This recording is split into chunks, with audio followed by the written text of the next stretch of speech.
The first sequence this video is purely for entertainment and does not infringe on copyrights or laws. The rights to the novel and image belong to the original author. We do not claim ownership. Don't like waiting and want to listen to this fanfic in full now? Subscribe to our Patreon, where you'll find the best fanfics. Chapter 151, Desperate. Judging from the situation, this escape route should have been planned by Luolan and his team long ago. However, Ren Xiaosu was a little puzzled. How could you, a big boss of the Qing group, be so familiar with the sewers of the Li group? Exclamation mark. Did the Qing group plant many spies in this barrier, or did the Qing group have ideas about the Li group long ago? Yang Xiaojun took out an observation device from his pocket and handed it to Ren Xiaosu. Ren Xiaosu was stunned at the time. Do you think I'm your observer? Can you wake up? Yang Xiaojun, distance. Ren Xiaosu, 651 meters. Yang Xiaojun, wind speed. Ren Xiaosu, half-speed wind, 0.4 meters per second. In the eyes of snipers, wind is divided into three types: full-speed wind, half-speed wind and zero-speed wind. Full-speed wind means that the force of the wind completely affects the stability of the bullet's flight. These winds come from the positions of 2, 3, 4, 8, 9, and 10 o'clock, but the winds from 1, 5, 7, and 11 have half the effect on the bullet, which is called half-speed wind. As the name suggests, zero-speed wind refers to wind that has no effect on the bullet. These winds come from the directions of 6 and 12 o'clock. As soon as Ren Xiaosu finished speaking, Yang Xiaojun quickly calculated the compensation angle to make adjustments. Ren Xiaosu wondered, "Are you going to kill Luolan?" With a bang, Yang Xiaojun answered Ren Xiaosu with a gunshot. The roar of the gunshot was extremely abrupt in the night sky, and almost scared Ren Xiaosu. He suddenly looked towards Luolan, but he found that Yang Xiaojun did not hit Luolan, but hit the off-road vehicle that Luolan and his team had prepared on the side of the road. Did she miss the target? In an instant, the vehicle exploded. At this time, Ren Xiaosu suddenly realized that it was not Yang Xiaojun who missed the target, but that she had been aiming at the fuel tank of the off-road vehicle from the beginning. Luolan, who hadn't even reached the car yet, was furious. Who the hell was this? He was about to get in the car and run away, but the car was blown up. How could he escape without a car? But he didn't hesitate. Seeing that the noise here would soon attract the Li family's people, he decisively took Tang Zhou and others back to the sewer. Ren Xiaosu looked at Yang Xiaojun with a toothache and said, "You came out so late at night just to blow up Luolan's car and trick them."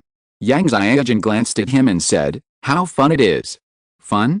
Exclamation mark. "What's the fun of this, you crazy woman?" Ren Xiaosu looked at the combat troops of the Li Consortium in the distance and surrounded them. At this time, Yang Xiaojun smiled and said, "Good luck." After that, a door opened in the shadow beside Yang Xiaojun. She held the hand that stretched out from the shadow door and suddenly disappeared in front of Ren Xiaosu. That hand, is it Luo Zhenou's? Ren Xiaosu was in a terrible state at that time, and he came again? Exclamation mark. So Yang Xiaojun didn't just trick Luolan's group. After she fired and exposed her position, she also tricked Ren Xiaosu.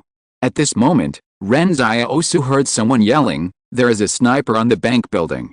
Haha, it's really fun. He turned around and crawled under the building. If he didn't get out of the way, he would be surrounded by the Li Consortium. When Ren Xiaosu returned to the store, he was already sweating profusely. He was almost running at full speed just now, and even his physical fitness couldn't bear it. But he didn't go directly through the gate, but jumped from the roof into the backyard. Ren Xiaosu found that Wang Fugia and the others were still waiting in the yard. Yan Luoyun first walked around Ren Xiaosu and was relieved when he found that Ren Xiaosu was not injured. "Brother, what happened?"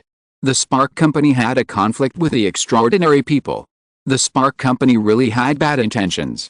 An extraordinary person went to them to sell blood and fell into the trap they set in advance, Ren Xiaosu explained briefly. At this time, Zhang Wu next to him did not speak at all. A person who followed Ren Xiaosu and the others to escape to the 109th barrier could at least judge that Ren Xiaosu was not an ordinary person. Moreover, Chen Wudi said that Ren Xiaosu was his master, so the master of the extraordinary person should also be an extraordinary person. In fact, Zhang Wu did not know much about the extraordinary people. She could only guess according to her own logic. Ren Xiaosu looked at Jiang Wu and said, Teacher Jiang, the danger should not spread here. I will let Chen Wudi take you back. Yes, Jiang Wu agreed. However, at this moment, there was a knock on the door outside the store. Ren Xiaosu frowned. The store had been closed for more than 2 hours. Who would knock on the door? He leaned over to the peephole at the door and found that the person outside was Luo Lan. Ren Xiaosu opened the door and looked at Luo Lan with a strange expression. Why do you smell so bad? Luo Lan led Tang Zhou and the others into the store, but he didn't seem to want to tell the truth. I accidentally fell down. Take out your black medicine. Someone is injured here. Ren Xiaosu pretended to be calm and asked, how did you get injured? The explosion in the barrier just now didn't have anything to do with you, did it? Don't talk nonsense. Luo Lan almost jumped up. We just accidentally fell down. In fact, Luo Lan knew that these words could only deceive ghosts. How could such a smart person like Ren Xiaosu believe his lies? But Luo Lan had no choice. He couldn't admit it himself. Ren Xiaosu was amused. He deliberately disgusted Luo Lan. Hey, you walked here? Where's your car? Luo Lan was annoyed for a long time. The car was sent for maintenance.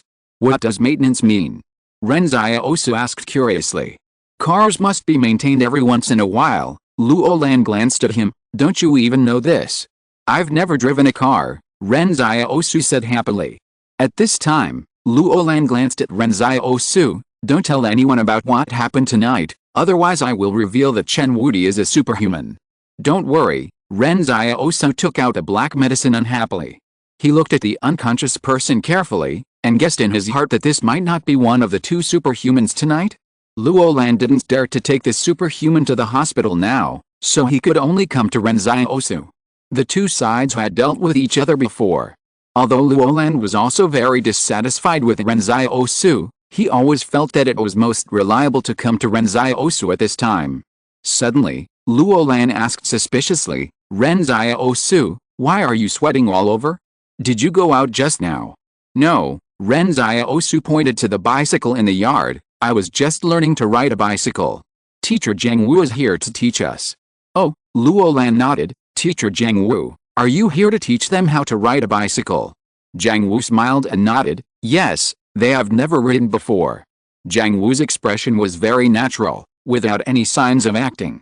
Chapter 152 I don't think you're a good person. Luo Lan watched Sister Xiaoyu and Ren Xiaosu clean the wound of the injured and unconscious superhuman. He kept reminding him, be careful, don't kill him. Luo Lan was getting more and more excited. When the superhuman wakes up, he only needs to appeal to his emotions and reason with him. In the future, can he have a superhuman as a bodyguard like his brother Qingzhen? Thinking of this, Luo Lan glanced at Chen Wudi. It would be great if this superhuman could be more powerful than Chen Wudi. He envied Ren Xiaosu so much. Luo Lan's failure to recruit Chen Wudi before made him a little upset. Sister Xiaoyu went to get a towel to help the superhuman wipe the blood off his face. She was surprised and said, it's actually a woman. She looks about 27 years old. Luo Lan's eyes lit up. Is this true? He leaned over to take a look, and it was really a woman. At this time, Chen Wudi came over and said, Master, it seems to be the white dragon horse. Luo Lan was anxious at the time. Forget about worshipping the master yourself, but don't make up a connection with others. To be honest, Luo Lan was really a little afraid that this woman would follow Chen Wudi and the others to the west to obtain the scriptures after waking up. Then all the efforts he made to save her would be in vain. Fortunately, Chen Wudi took a closer look and said, no, I made a mistake. She is older than the white dragon horse. After Chen Wudi finished saying this, Luo Lan was relieved and said happily, it's good that it's not, it's good that it's not. I didn't expect you to pick on age.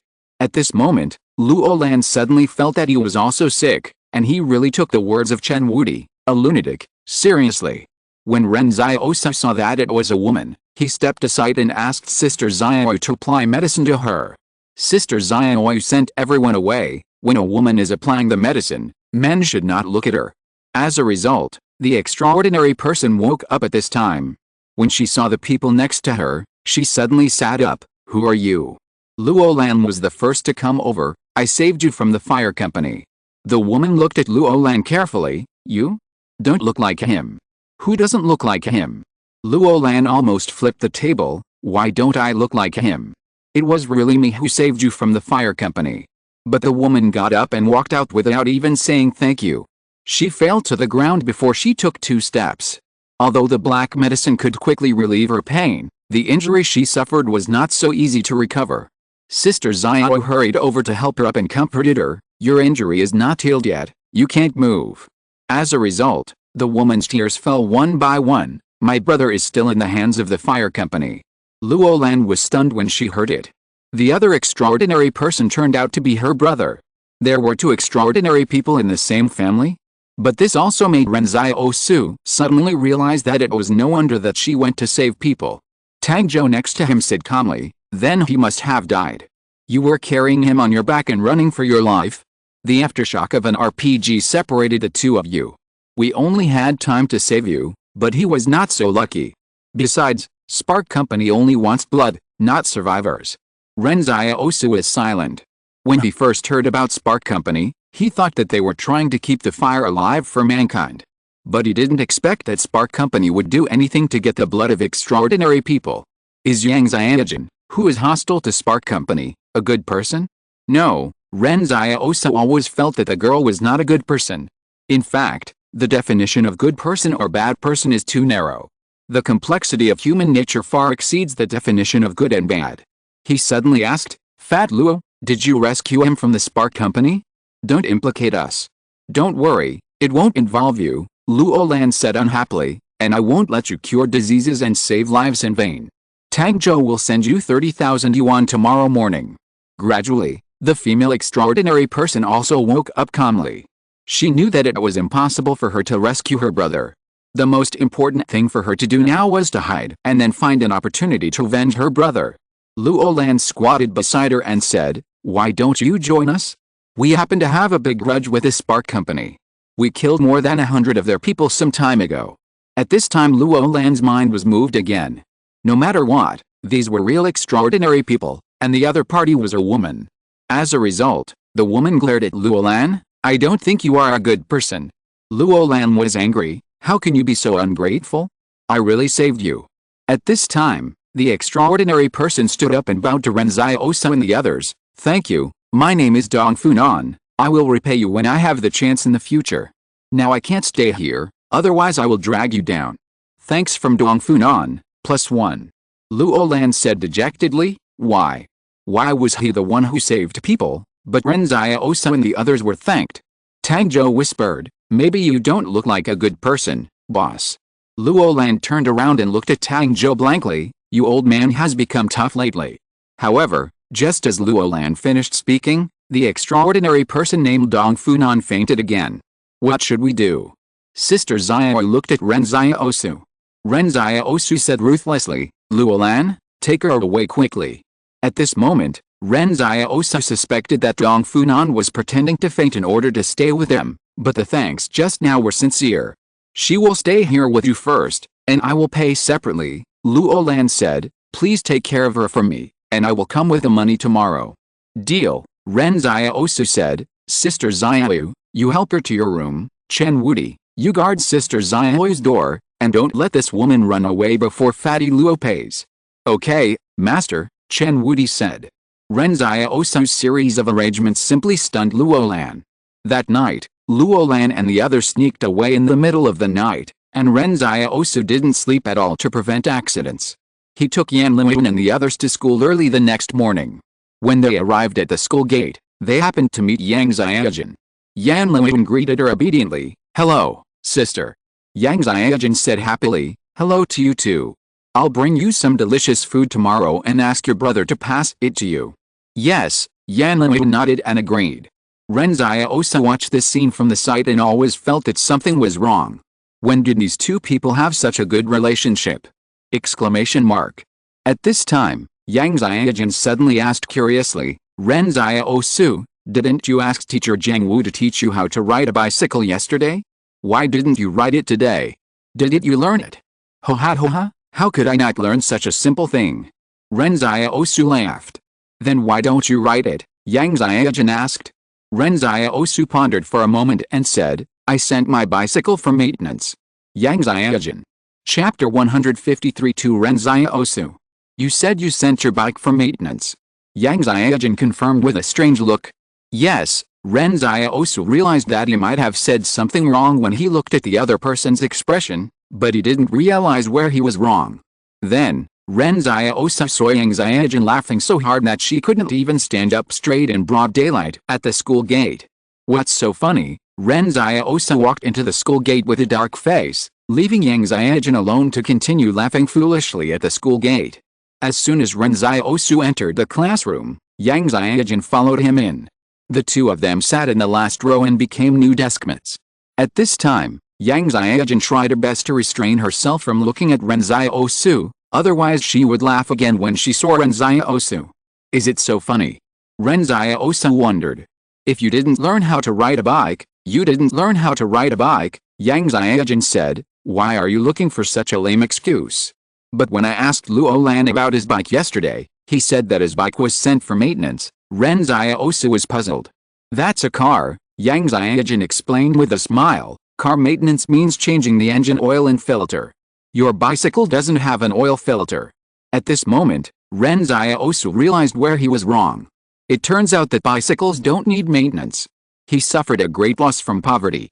Ren Xiaosu raised his eyebrows. What's wrong with not learning how to ride a bicycle? You can learn it in one go.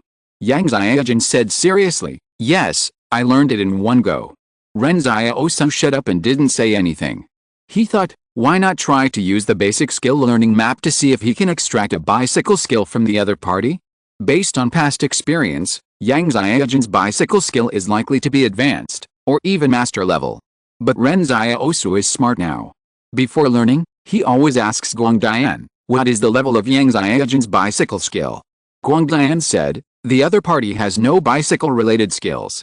Ren Xiaosu turned his head and looked at Yang Xiaojun blankly. What are you bragging to me about? Exclamation mark. You learned it in one go? Why don't you go to heaven?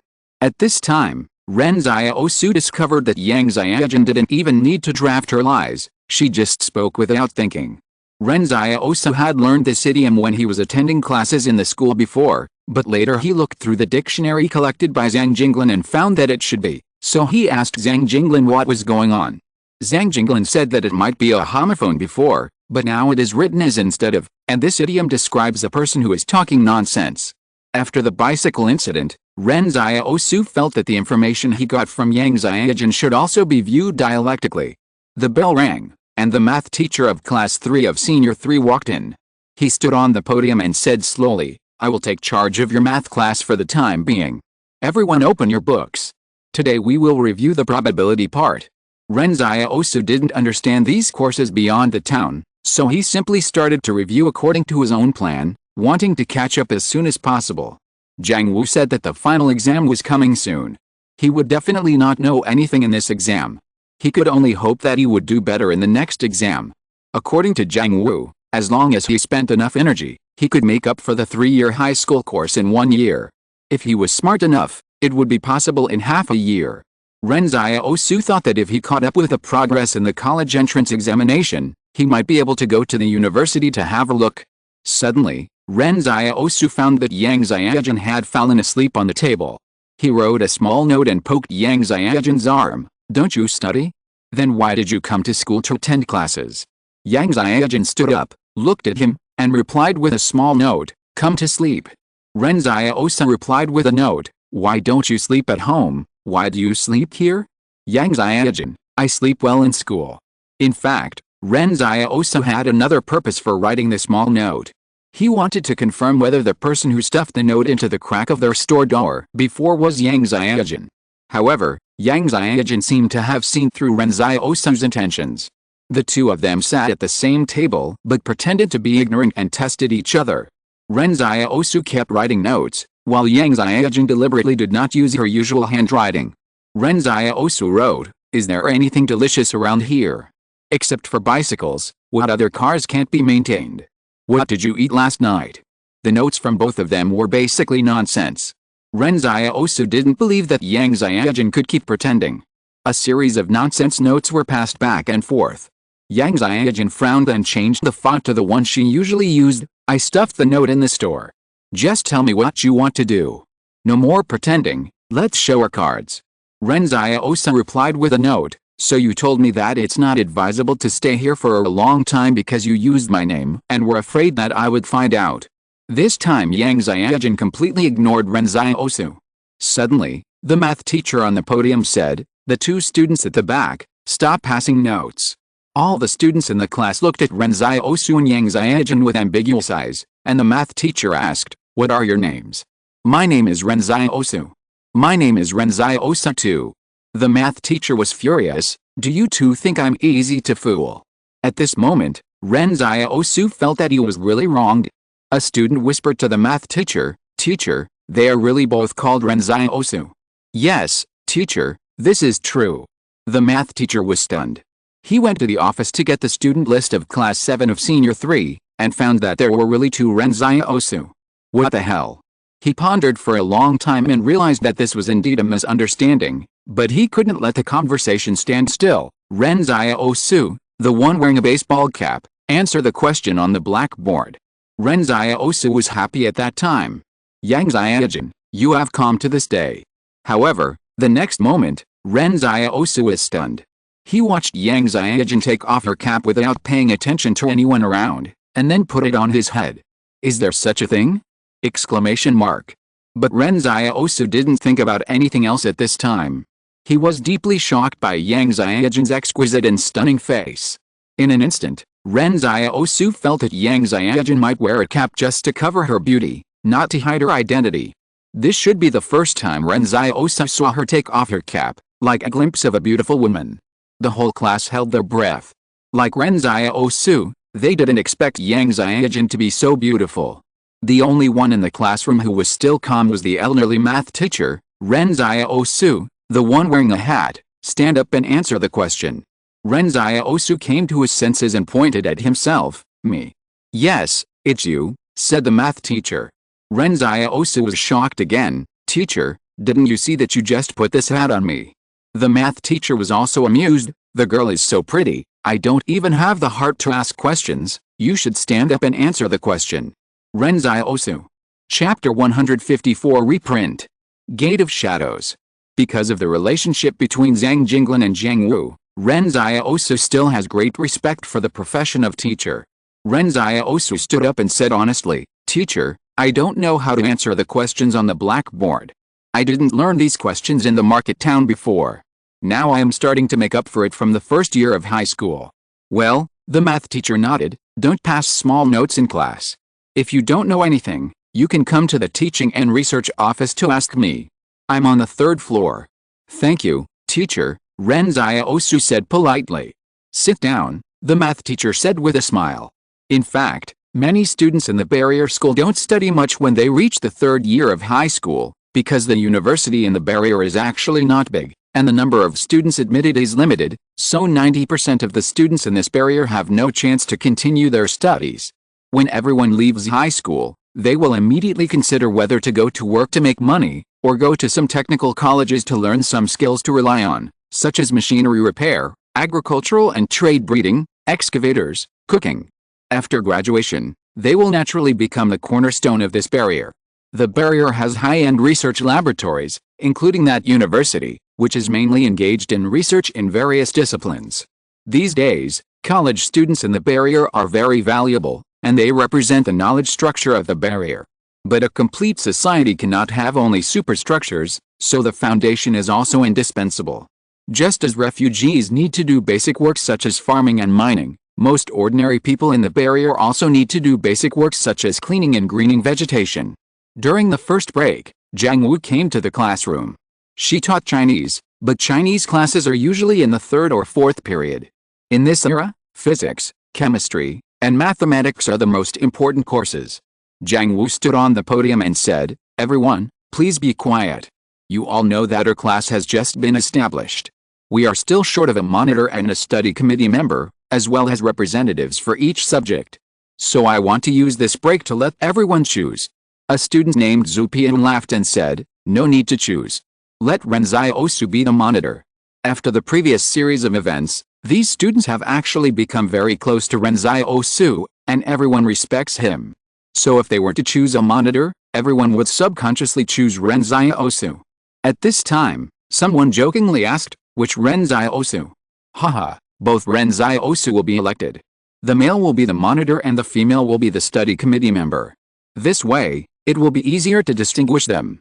From now on, we will call them monitor Ren Xiaosu and study committee member Ren Xiaosu, a female classmate named Bian Lingchen said wittily. Is that settled? Jiang Wu smiled and looked at everyone. That's settled. A group of people said in a booing tone.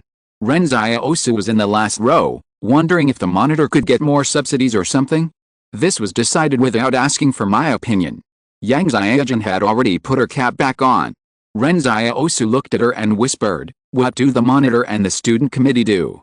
To urge everyone to study, Yang Xiaojun answered briefly. She felt it was boring to answer this question. In fact, the monitor and the student committee had basically no real work, but she didn't want to explain it to Ren Xiaosu in detail. However, she didn't expect that in the future, a casual remark from her would bring such a disaster to her classmates. Ren Xiaosu found that Yang Xiaojun didn't listen much in class today, and didn't know why this girl came to school. Could it be that there was a target hidden in the school? But this was not right. If there was a target of her assassination in this school, then with her straightforward personality, she could just kill the other party directly, which would not be difficult. So this matter made Ren Xiaosu a little confused. After school in the afternoon, Yang Xiaojun took the lead to go outside, and Ren Xiaosu followed her silently. At this moment, Ren Xiaosu came up with an idea. He planned to see where Yang Xiaojun lived and whether it was close.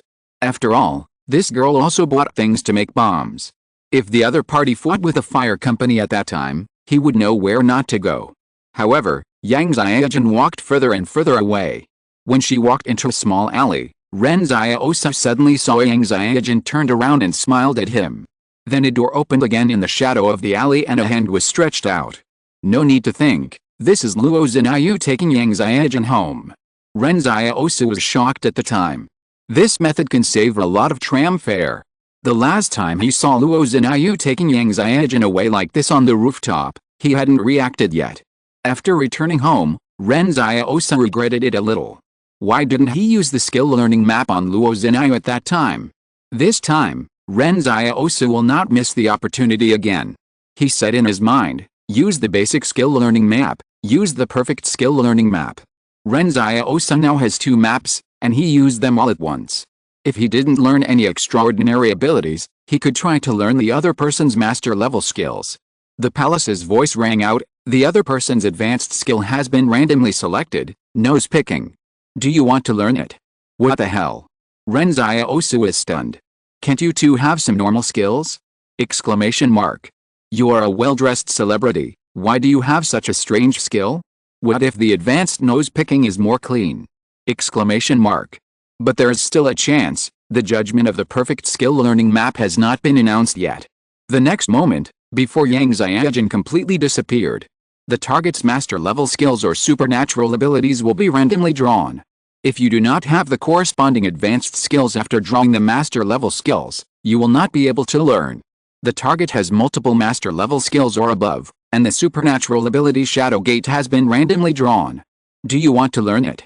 Yang Xiaojun, who had already left, did not see Ren Xiaosu's ecstatic look. At this time, Ren Xiaosu is completely drowned in the ocean of joy.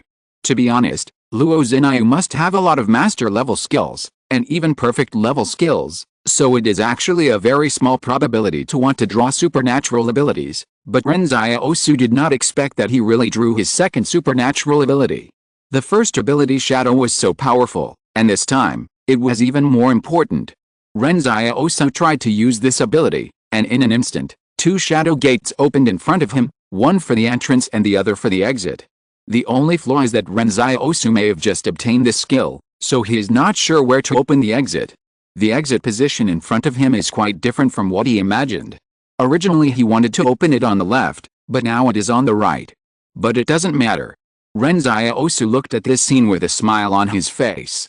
In this way, he can also take Yan Liwen and others to shuttle through the barrier at will. He tried to pass through the entrance door, but something unexpected happened when he tried. Ren Xiaosu found that he could only pass half of his arm through. Wait? Something seems wrong. Ren Xiaosu is stunned. He tried countless times in just 1 minute, but no matter how he tried, he could only pass one hand through. Could it be because Luo Zhenyu only stretched out one arm when he used the atlas? Can't you rely on the atlas for your palace? Why can others shuttle through at will, but I can only pass one arm through? What should I do if I encounter any danger in the future and want to run away?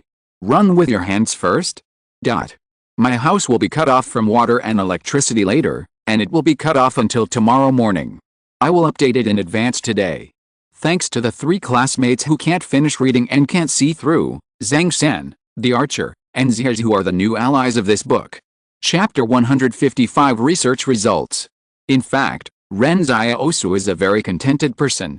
It is better to have extraordinary abilities than not to have them. It is good enough that he did not draw the master-level rubber band skipping skill. Ren Xiaosu thinks that Luo Zhenyu must have a very high-level rubber band skipping skill. After all, he thinks that it is meaningless for Yang Xiaojin to skip rubber band alone. But being content is contentment. Whenever he thinks that he had the opportunity to completely replicate the Shadow Gate, he still feels a little angry. If you can't replicate the ability of your palace completely, you should have said it earlier. What the hell is it to find out that there is a defect after the replication is completed? Recalling the scene where Luo Zhenyu opened the Shadow Gate many times to take Yang Xiaojin away, Ren Xiaosu really wanted such a skill. If he opened the complete Shadow Gate, he would not be afraid even if he encountered a wolf pack. As a result, he can only shuttle with one hand now. What can he do? Steal things? And he can't even find the right direction when opening the Shadow Gate now. Just based on the deviation just now, it is probably impossible to open the door accurately. However, Ren Xiaosu thought that accuracy could be corrected through practice, and there would always be a day when he could open the shadow door accurately. In fact, what Ren Xiaosu didn't know was that Luo Zhenyu had practiced opening the door for nearly a year, which allowed the shadow door to move as she wished. When Ren Xiaosu returned to the store, he locked himself in the room to practice, opening the shadow door over and over again, trying to find the rules in the shadows. If Luo Zhenyu saw this, she would probably be shocked on the spot, because when she first started practicing, she would be exhausted and dizzy after practicing once or twice a day. Until now, she can only open the door within 1 kilometer, and can only open it 3 or 4 times without overdrawing her energy. And Ren Xiaosu probably opened his door more than 10 times in this short period of time. At this time, Sister Xiaoyu knocked on his door. Ren Xiaosu opened the door and asked curiously, "What's wrong, Sister Xiaoyu? Is dinner ready?" "No," Sister Xiaoyu asked with a dark face. "I wanted to ask you about Yan Liwen. Did you forget them at school?" "Huh?" Ren Xiaosu finally realized that he was supposed to go to the junior high school to pick up Yan Liwen and Wang Dalin to go home together, but in order to know where Yang Xiaojin lived, he forgot about Wang Dalin and Yan Liwen at school. "I'll pick them up now." "How can you be a brother?" Sister Xiaoyu complained. "Hurry up and pick them up for dinner, the meal will be ready." However, the next moment, Jiang Wu led Wang Dalin and Yan Liwen in. She smiled and said, "Didn't you say you were going to continue learning to ride a bicycle today? Why did you leave alone after class?" Sister Xiaoyu smiled and said, "Teacher Jiang Wu is here, hurry up and wash your hands and have dinner with us." Yan Liwen looked at Ren Xiaosu coldly. "I was in the teaching building, watching you and Yang Xiaojin leave." Ren Xiaosu was a little embarrassed. "Ha, something urgent, something urgent." Suddenly, the sound of a car engine came from outside the door again, as if a car stopped at the door. "Hey," Ren Xiaosu was curious about what was going on today, with people coming in waves. Luo Lan's voice came from outside. "Ren Xiaosu? Come and see my new car." Ren Xiaosu rolled his eyes. "Buying a new car? You are so proud, is it great to be rich?" Exclamation mark. But why does this fat Luo suddenly like to come to his place? Wang Fuge just said that Luo Lan came to give money at noon. While thinking, Luo Lan and Tang Zhou walked in from outside. Tang Zhou was holding a lot of things in his hands. Luo Lan told Tang Zhou, "Send them to Miss Dong Funan, they are all supplements that will help her recover from her injuries." At this moment, Ren Xiaosu seemed to see love in Luo Lan. Ren Xiaosu asked curiously, "You can't be that serious, can you? You are a big shot of the Qing group, and you have been criticized by others for such a long time. Why are you still rushing to come here to warm your face and stick to the cold butt?" Luo Lan was unhappy. "What do you know? I used to be a playboy, but I didn't get a single leaf touched." Now I have turned over a new leaf and found that only Miss Dong Funan is worthy of me. Not a single leaf touched. Ren Xiaosu was happy, so the medicine you bought from me was used on Tang Zhou. Don't slander me, when did I buy medicine? Luo Lan's face changed drastically. At this time, Dong Funan was still recovering in Sister Xiao's room, but she locked the door when she heard Luo Lan's voice. With a click, Luo Lan's expression was as embarrassed as it could be. But Luo Lan was not an ordinary person. He pulled Ren Xiaosu to change the subject and said, "Can I borrow Chen Wudi recently?" "Why do you want Chen Wudi? He is a living person. How can I lend him to you?" "Go and talk to him yourself." Ren Xiaosu ignored it. "These past 2 days I found that other forces have also come to this barrier," Luo Lan whispered. "It is said that a research project in the University of this Barrier 109 is almost finished, and many people want to seize this research result." "What kind of research?" Ren Xiaosu became interested, but still pretended to be calm. "I don't know," Luo Lan said. "You don't know what it is, so you are thinking about it." Ren Xiaosu was puzzled, but according to the situation, the people of the Qing group may not have infiltrated the university yet. "I don't know who Luo Lan heard this from." Yang Xiaojun also mentioned that the Li group is trying its best to protect this thing. "This thing? I'm afraid it must be so important that it can change the structure of the group, so that all forces will pay so much attention to it." Moreover, on the night when the extraordinary escaped, the Li group only expelled the known personnel of the Spark Company, and did not conduct a large-scale search of the entire barrier. It seems that they don't want to cause trouble, and the manpower is probably used to protect this research result.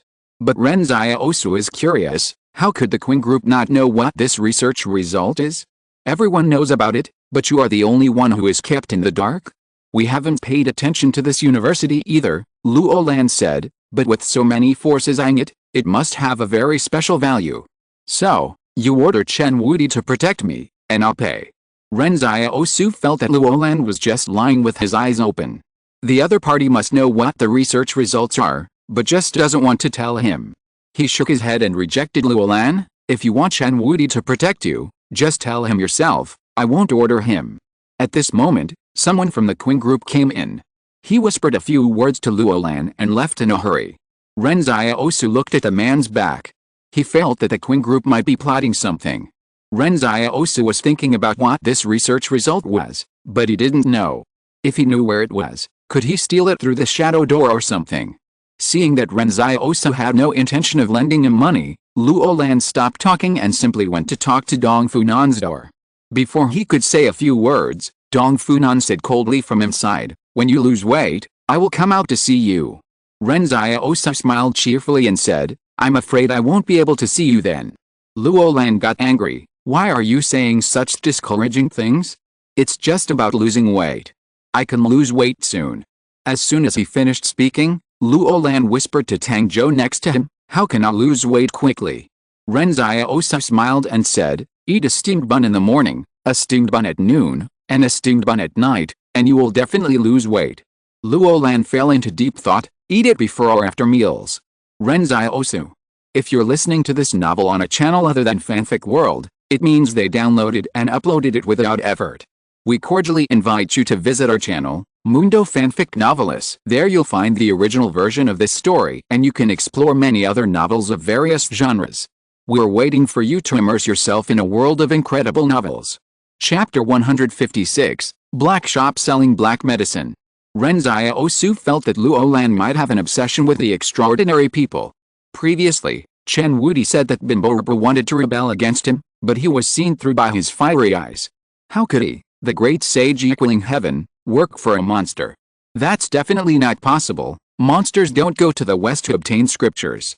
And now, Luo Lan has even risked his life to rescue Dong Funan for the sake of the extraordinary people, and launched a fierce attack on Dong Funan, but Dong Funan has always looked down on him. During this period, Ren Xiaosu also asked Luo Lan, "If there is any problem with this girl Dong Funan, wouldn't you be flirting with the wrong person?" Moreover, if there is a problem with this Dong Funan, Ren Xiaosu taking her in is equivalent to placing a time bomb around him. As a result, Luo Lan said that there should be no problem. "She looks so pure. Don't you check it out even though you are such a big figure?" Ren Xiaosu said unhappily. This is not a barrier under our control, Luo Lan said as a matter of course. This made Ren Xiaosu feel that something was wrong. He had to be more careful about Dongfunan. At this moment, the palace suddenly said, "Side quest, taken people in distress for 7 days, 1/7. After completing the quest, you can unlock new items in the vending machine." Ren Xiaosu was stunned for a moment. He thought that only black medicine could be bought in the vending machine. It turned out that new items could only be unlocked through quests. Then isn't it easy to complete this quest? At dinner in the evening, Ren Xiaosu asked Dongfunan as if nothing had happened, "What is your extraordinary ability?" "I am quite strong," Dongfunan said in a low voice. Strong. Ren Xiaosu felt that this ability was a bit useless. How much stronger than a normal person? "About the strength of 2 adult men," Dongfunan said, "but my strength is still growing, maybe it will be even stronger in the future." Ren Xiaosu was a little emotional. "To be honest, with your ability alone, you really relied on the help of Luo Lan and others to escape. He has bad intentions." Dongfunan argued, "His eyes and tone are not right." "Then what are your plans for the future?" Ren Xiaosu asked. "To be honest, he didn't particularly like this willful girl. If someone saved you, you should at least say thank you even if you don't like him." At this moment, Ren Xiaosu felt a little unfair for Luo Lan. Dongfunan thought for a while and said, "My injury will be healed tomorrow. I will go to the Spark Company for revenge." Ren Xiaosu shook his head. "You can't go." "Why?" Dongfunan was stunned. "First of all, the fire company has been expelled from the barrier. Even if they still have people hidden in the barrier, you should not be able to find them," Ren Xiaosu said. "Secondly, if you are caught and tortured, it may expose the fact that we took you in." And Ren Xiaosu thought, "What about my mission if you leave?" But the reason he said was also true. If Dongfunan was tortured and confessed them, what if the fire company retaliated? This girl seemed to be a very selfish person and did not care about the safety of others, so Ren Xiaosu did not believe her at all. Dongfunan said stubbornly, "Don't worry, I won't tell anyone that you took me in." "What guarantee do you have?" Ren Xiaosu said calmly, "Wudi, you are responsible for taking care of her these days." As a result, Ren Xiaosu suddenly found that Chen Wudi was a little depressed. At this time, Yan Liwen whispered to Chen Wudi, and Chen Wudi immediately smiled and agreed. Ren Xiaosu looked at Yan Liwen and asked curiously, "What did you say to him that made him so happy?" "It's very simple to make him happy," Yan Liwen said after drinking a mouthful of porridge. "Just call him the Monkey King." Ren Xiaosu was stunned for a long time, and he suddenly realized that Yan Liwen was very good at grasping the key points. Dongfunan wanted to escape while Ren Xiaosu and Yan Liwen were talking. She was afraid that she would not be able to take revenge later. As a result, she was picked up by Chen Wudi before she ran far. No matter how strong she was not stronger than Chen Wudi now. Yan Liwen smiled at Chen Wudi and said, "The Monkey King is so powerful." "Of course," Chen Wudi said happily. Yan Liwen has now completely controlled Chen Wudi's vanity. Chen Wudi escorted Dongfunan to Sister Xiao's room and even found a rope to tie Dongfunan up. Dongfunan was shocked. She originally thought that she was rescued by kind people, but now she felt like she was kidnapped in a den of thieves. They were just about to ask her family for a ransom. She yelled, "Why don't you let me go? What kind of store is this?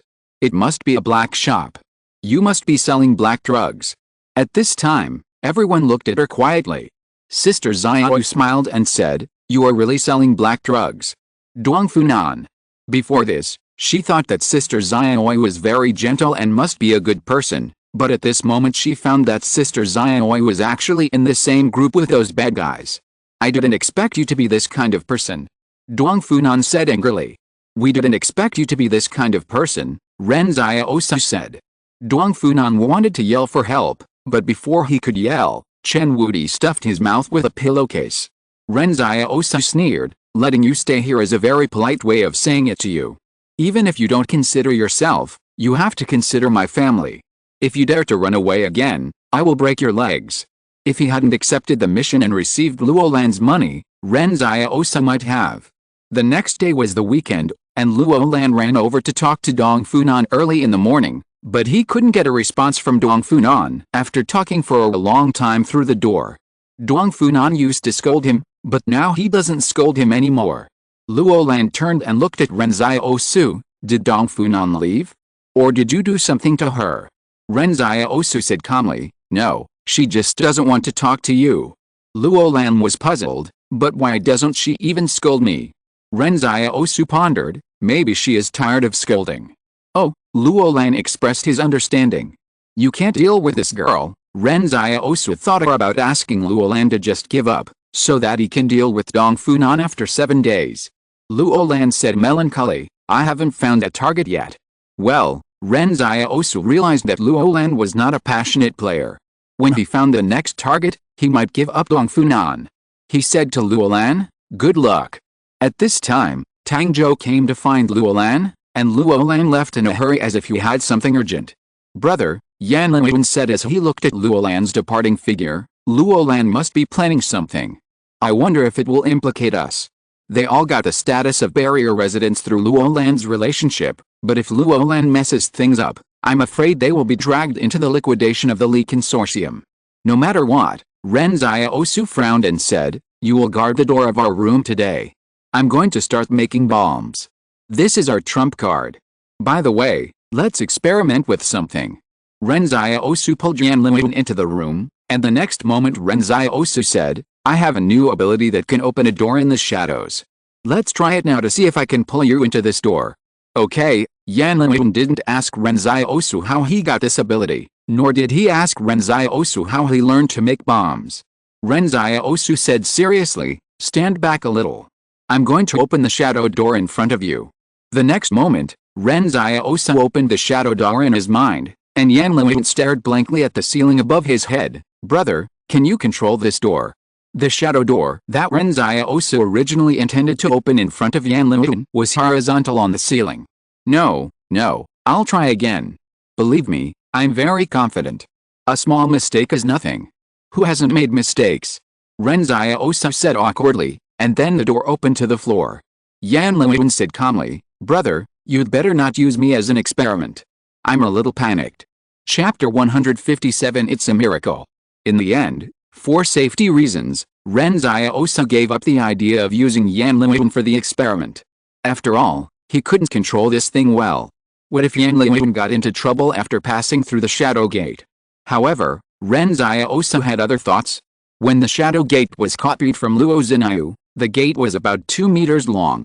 But Ren Xiaosu could only fit one arm through it. Why would he open such a big gate when he had nothing to do?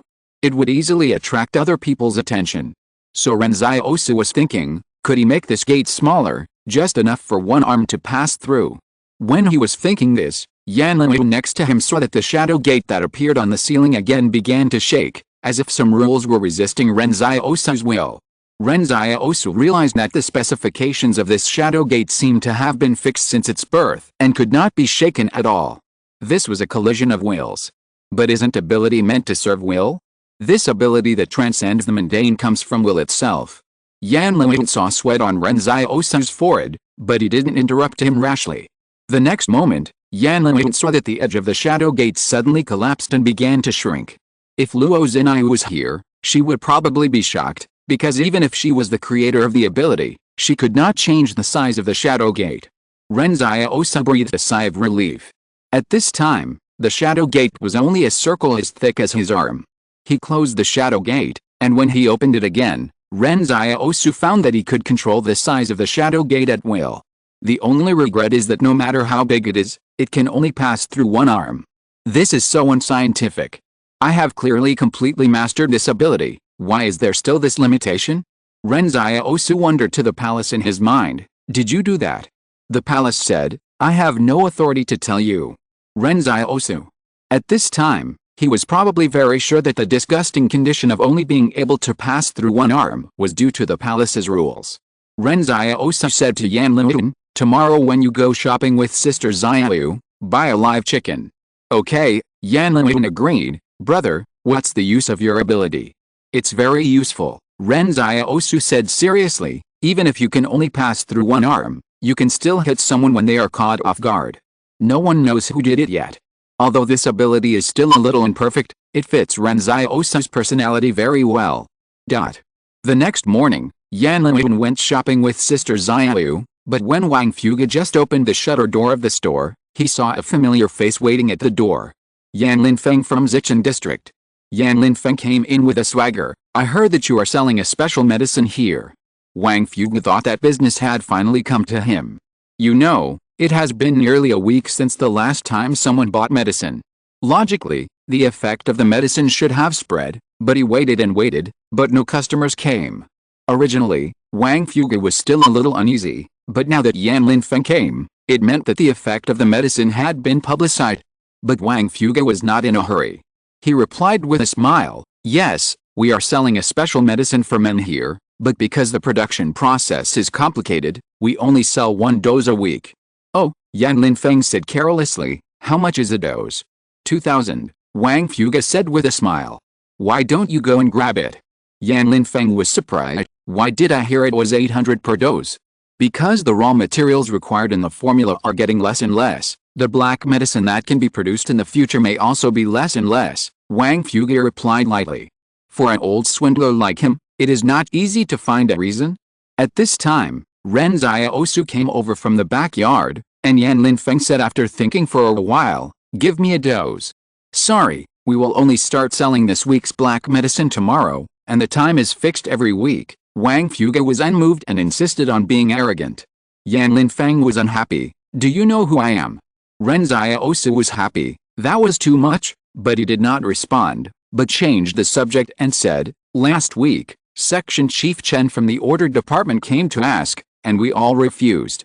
It's not that we are hypocritical, but now the black medicine has not been made. Yan Linfeng said with a dark face, I need this medicine urgently. Aren't you doctors? Look, is this what you say as a doctor? I'll give you a chance to reorganize your language.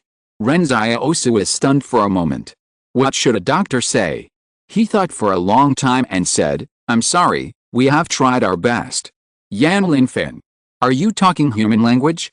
Am I going to die or something? Exclamation mark. However, at this moment, another customer suddenly walked in. Yan Linfeng looked back and saw that it was Section Chief Wang from the planning department. Section Chief Wang was followed by 2 subordinates, and the subordinates were holding a banner in their arms. When Yan Linfeng saw him, he immediately bent down and smiled. Section Chief Wang, why are you here? Oh, it's Xiaoyan, Section Chief Wang said with a proud smile. I came to thank the doctors here. When Ren Xiaosu saw the banner, he had a bad feeling. It wouldn't be something like a miracle cure. As a result, Section Chief Wang's subordinates unfolded the banner, and it was embroidered with 4 big characters, Guanyin, the goddess of childbirth. Wait a minute, how can this be related to Guanyin, the goddess of childbirth? Exclamation mark.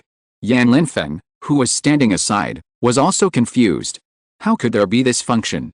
However, Yan Linfeng, who was originally preparing to make trouble, suddenly didn't dare to move. He thought that if he made trouble in the store at this time, he might offend Section Chief Wang. Section Chief Wang explained with a smile, a few years ago, the 3rd hospital in the barrier diagnosed me with infertility. It has been a concern for me that I have not been able to conceive. Some time ago, someone gave me this black medicine. I tried it, and unexpectedly, my wife said yesterday that she was pregnant. When Section Chief Wang finished speaking, Ren Xiaosu immediately asked Gong Dian in his mind, this black medicine can also cure infertility. However, to Ren Xiaosu's surprise, this time Gong Dian answered very straightforwardly, no. At this moment, even Ren Xiaosu and Wang Fuge were a little confused. Ren Xiaosu confirmed, are you sure you are pregnant? Only to hear Section Chief Wang say happily, sure, I went to the hospital for a blood test yesterday. The blood test can't be wrong. I am definitely pregnant. Ren Xiaosu was silent for a moment, looked at Section Chief Wang and smiled, that's really a miracle. Asking for a monthly ticket to today's recommended book, I am the big boss behind the scenes introduction. Lu Wu, who inherited the legacy of the ancestor of the underworld, has been very worried recently, because the ancestor left nothing behind, only the empty title of a lord of the mansion.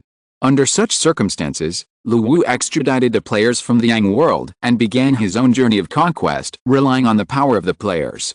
Chapter 158. There's something wrong with Dong Funan. The fact that the black medicine in Ren Xiaosu's shop can cure infertility has caused a small sensation in the barrier, But Ren Xiaosu and Wang Fuge have remained silent about it. Although everyone wants to make money, they cannot promote the medicine without efficacy. The next day when going to school, Wang Dalin took Yan Liwen away on a bicycle, while Ren Xiaosu took the tram obediently. It's not that he doesn't want to ride a bicycle, but he hasn't learned it yet. Before leaving, Ren Xiaosu also told Chen Wudi to keep an eye on Dong Funan. He always felt that Dong Funan was a huge hidden danger. For this reason, Ren Xiaosu also promised to let Chen Wudi go out and play for 3 days and 6 days. When Ren Xiaosu saw Chen Wudi move a small stool and sit directly next to Dong Funan, he felt relieved to go to school. When he arrived in the classroom, Yang Xiaojun had already fallen asleep on the table. Ren Xiaosu thought that this girl really came to sleep. The final exam will be in a few days, and you are not going to prepare? Exclamation mark. However, Ren Xiaosu ignored her and sat down in his seat. As soon as he sat down, Yang Xiaojun stood up and said, Luolan has been planning something very dangerous recently. You'd better keep a certain distance from him. Ren Xiaosu became interested. He also suspected that Luolan was doing something secretly. What is Luolan doing? We saw people from the Qing group scouting outside the 4th mental hospital, Yang Xiaojun said slowly. It seems that they want to rob that mental hospital. I've heard of robbing gold shops, and I've also heard of crazy people robbing the consortium's bank, Ren Xiaosu said with a strange expression, but this is the first time I've heard of someone robbing a mental hospital. What you don't know is, Yang Xiaojun said calmly, all the extraordinary people captured by the League group in the past are detained there. There's a very dangerous extraordinary person in it. He can stay in the mental hospital honestly. This should be something for everyone to be thankful for. If Luolan lets him out, I'm afraid the entire 109 barrier will fall into an unknown future. Ren Xiaosu understood what was said. After Luolan failed to subdue Dong Funan, he turned his attention to the so-called 4th mental hospital. Luolan really spared no effort to find a superhuman bodyguard for himself. Little did they know that Luolan and Qingzhen had reached a consensus that superhumans were one of the most valuable resources in this wasteland. A large amount of information and intelligence made them understand that the evolution of superhumans was very fast. In the future single-soldier combat, there might be no single-soldier weapons that could compare. Of course, when it comes to weapons of mass destruction, the Qing group has them. But the Qing group has so few people. How dare they rob the mental hospital? Ren Xiaosu said speechlessly. You underestimate the Qing group, Yang Xiaojun said, or you underestimate Qingzhen. Therefore, the Qing group probably has quite a few people planted in this 109th barrier, and now they are all under Luolan's deployment. But this is Li's territory, Ren Xiaosu said. Isn't Luolan afraid that Li will find out and expel him? You may not understand how much of a jerk Luolan is, Yang Xiaojun said calmly. He was lawless when he was in Barrier 113. But Luolan is a bold and careful person. He is now relying on the fact that Li can't take care of him. Even if something happens, the worst that can happen is that Qingzhen will pay to redeem him. Li doesn't dare to kill him.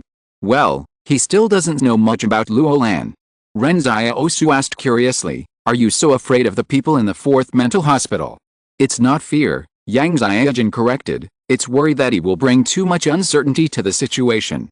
What are his abilities? Ren Xiaosu asked curiously. Hypnosis, Yang Xiaojun said, he is now isolated in a mental hospital. Even the people who deliver meals are pushed in through the door every day with noise-canceling headphones. It's so mysterious, Ren Xiaosu thought to himself. How terrible a person must be to make the managers of the League group and barrier so cautious. He asked curiously, then why don't you just kill him if you are so worried about him coming out? He didn't do anything evil, why do you want to kill him? Yang Xiaojun said curiously, your logic is weird. However, this time Ren Xiaosu said calmly, but how can you judge good and evil? The power of sanctions is in your hands, but what if you make a wrong judgment?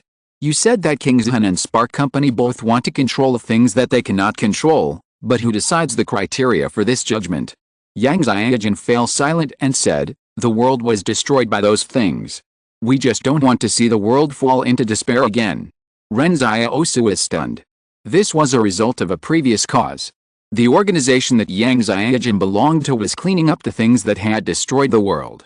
Now he didn't know how to answer, because sometimes he felt that he still knew nothing about this world. At this time, Yang Xiaojun said, by the way, There is something wrong with the extraordinary person that Luolan rescued. If she stays with Luolan, you should be careful. Huh? Ren Xiaosu was surprised that Yang Xiaojin reminded him of many things today and told him many unknown secrets, but was she talking about Dong Funan? Ren Xiaosu asked, what's wrong with that extraordinary person? At this moment, Yang Xiaojin didn't know that Dong Funan had already lived in Ren Xiaosu's shop. Yang Xiaojin said, we have confirmed that Dong Funan and the dead superhuman had no dealings. They were not blood relatives, lovers, or people who had no intersection. We originally thought they were allies, but later we were told that they were not. Also, there were several strange murders in this fortress some time ago. The victims were all drained of blood and turned into mummies. We now think that the superhuman named Dong Funan is one of the suspects. Moreover, Luo Zinayu saw the whole process of the battle. After her analysis, she always felt that Dong Funan's motive for saving another superhuman, maybe he was hiding aside and wanted to taste the blood of superhumans, but he didn't have enough combat experience and messed up. To put it bluntly, he was just a novice. At this moment, Ren Xiaosu got a huge amount of information from Yang Xiaojin's words. First of all, Dong Funan might be acting, and he was the murderer of many murders. Secondly, Yang Xiaojin and the others in the fortress are very likely to hold important positions, otherwise they would not have been able to get such clear and detailed information.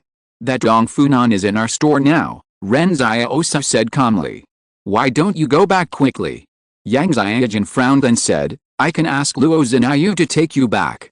No need, Ren Xiaosu said calmly, she's been tied up by us. Yang Xiaojin looked at Ren Xiaosu quietly. She thought for a long time and said, she is a superhuman. It's okay, there is another superhuman guarding her, Ren Xiaosu explained. Chen Wudi. Yang Xiaojin asked, I know him, he is quite famous in the 113 Barrier Psychiatric Hospital. But aren't you worried that he can guard her? What if he threatens the safety of your family? Ren Xiaosu said calmly, what I'm worried about now is not the safety of my family, but I'm afraid that Chen Wudi will beat her to death. After all, beating her to death means the mission cannot be completed. Chapter 159, The Third Fight with the White Bone Demon. In the backyard of the store, Sister Xiaoi was busy picking and washing vegetables. She had not been close to Dong Funan since last night because Ren Xiaosu had told her that there was something wrong with this Dong Funan. In fact, before Yang Xiaojin said that, Ren Xiaosu felt something was wrong. Although he had received sincere thanks before, the problem was that the girl rejected Luolan too straightforwardly. And when he asked the other party what her extraordinary ability was, the other party said that she was just stronger. This made Ren Xiaosu a little suspicious. Was she really just stronger, or was she deliberately hiding her ability? So based on these suspicions, Ren Xiaosu directly asked Sister Xiaoi to stay away from Dong Funan to prevent any accidents. Now that she thought about it, Dong Funan might have some ability to distinguish who was an extraordinary person, and she immediately abandoned Luolan after arriving at the store because she found that there were actually two extraordinary people whose blood she could suck. However, Dong Funan was still quite cautious. She waited until her injuries were healed and Chen Wudi was alone before she chose to take action. At this moment, Chen Wudi was sitting on a small bench next to Dong Funan, staring at a row of ants on the ground. He hadn't noticed that Dong Funan, who was originally tied up behind him, had slowly broken free from the rope. Her thin body was like a snake, and she could twist her joints freely, which made the ropes that tied her up look like a decoration. Sister Xiaoyu shouted outside, Wudi, get ready for lunch. Okay, Sister Xiaoyu, Chen Wudi said honestly, but at this time, Dong Funan's arm suddenly climbed up Chen Wudi's neck, and she seemed to be lying on Chen Wudi. Dong Funan whispered, little brother, what are you looking at? Donor, please respect yourself, Chen Wudi said in a daze. But as soon as the voice fell, Dong Funan had opened her scarlet mouth, and the two canine teeth between her lips and teeth grew out quickly, biting towards Chen Wudi's neck. With a sound of crack, the tooth broke. The moment Dong Funan bit down, a golden armor suddenly appeared under the skin on Chen Wudi's shoulder, and then the armor even wrapped up his entire shoulder and neck. Dong Funan never expected such a thing to happen. She didn't even know what Chen Wudi's ability was. It was just that this armor was too hard. But before she could react, there was a gust of wind in the house. Chen Wudi knelt down and turned around and punched Dong Funan's lower abdomen. In the dim room, Dong Funan could even see the blue veins that bulged after Chen Wudi's golden armor retreated. This punch made her spit out blood and almost killed her. However, Chen Wudi did not stop because the other party was a woman, but punched Dong Funan's left cheek again. Until this time, Dong Funan had completely lost his ability to fight, and even lost his normal thinking ability, and his head was buzzing. Don't. Dong Funan was about to beg for mercy, but found that the iron fist hit her right cheek again. When she was hit by the first punch, Dong Funan knew that she was useless. She was definitely not as strong as Chen Wudi, so she thought about lying on the ground and admitting defeat. But Chen Wudi's combination of punches didn't even give Dong Funan a chance to lie on the ground. Chen Wudi stood up and said coldly, "I thought you were the white dragon horse, but I didn't expect you to be the white bone demon. But you are too weak, and you are no match for my one punch." Dong Funan was lying on the ground and almost crying. "Then you can just hit one punch, why do you have to hit 3 times? Chen Wudi sneered, "Because you have to hit the white bone demon 3 times. Dong Funan. In Chen Wudi's memory, the 3 fights against the white bone demon were very tortuous. The first time, the master misunderstood him, the second time, the master also misunderstood him, and the third time, the master realized that he was really hitting a demon. So Chen Wudi thought that in order to avoid the master's misunderstanding, he should just beat him 3 times directly, so that he could skip the misunderstanding in the middle. He was really smart. Who is bullying? I have read Journey to the West. Does the 3 fights against the white bone demon mean to beat him 3 times directly?" Dong Funan lay on the ground and cried bitterly. At this time, Sister Xiaoyu came to the door of the house. She found that Chen Wudi had beaten Dong Funan directly to tears. After seeing Sister Xiaoyu, Dong Funan immediately said, "Sister Xiaoyu, you are the kindest. Please let me go." But as soon as the voice fell, Dong Funan saw Sister Xiaoyu handed Chen Wudi another rope. "Tie her up tighter this time. Come and eat quickly. The meal is ready." Dong Funan wondered what kind of people were in this room. Why didn't they take human life seriously? She probably didn't know that she had fallen into the hands of the most vicious family in the 109th fortress. Although Dong Funan had killed people, she grew up in the peaceful environment of the fortress. To be honest, Yan Liwen had killed more people than she had. Originally, she wanted to squat at the door of the fire company. If someone went to sell blood, she would wait for the other person to sell blood and then follow him to his house to suck some blood. Dong Funan would become stronger every time after sucking blood, so she thought that sucking the blood of extraordinary people would make her stronger faster. But she couldn't figure out how she ended up like this. In fact, Ren Xiaosu felt that this girl was just playing house and had no idea what to do. According to Yang Xiaojin, this was indeed a novice. Unlike Ren Xiaosu and the others, she had long been accustomed to life and death, and had very rich combat experience. She was not like Yang Xiaojin, who was trained by an organization. Not only did she have a mess of skills, but she also had a complete organization behind her to provide information. So, Dong Funan was actually an ordinary person who suddenly had extraordinary abilities and was then eroded by this strange and powerful force. When Ren Xiaosu brought Yan Liwen and Wang Dalin back home at night, they saw Dong Funan tied up in the house with a swollen nose and face. He looked at them through his swollen eyes with a look of despair. To be honest, Ren Xiaosu really didn't want to treat a woman like this, but in this world, there is no difference between men and women in terms of safety hazards. Bad guys are not always men, they can also be women, old people, children, anything is possible. This is the wasteland. Kindness is precious, but if kindness does not take up weapons, it is weakness. Suddenly, Dong Funan heard Sister Xiaoyu say to Ren Xiaosu, "What should we do? How about killing her?" "No," Ren Xiaosu said, "but we have to lock the door and don't let Luo Lan see her like this." Wudi did a great job this time and deserves praise. He still has to take in the other party for 6 days to complete the task. Ren Xiaosu is looking forward to the new products unlocked by the vending machine. Chen Wudi on the side was happy. Sure enough, he could skip the misunderstanding by hitting him 3 times. Chapter 160 Hypnosis. Do you feel like something is missing? Ren Xiaosu asked while eating dinner. It seems like something is missing. Wang Fuge wiped his mouth.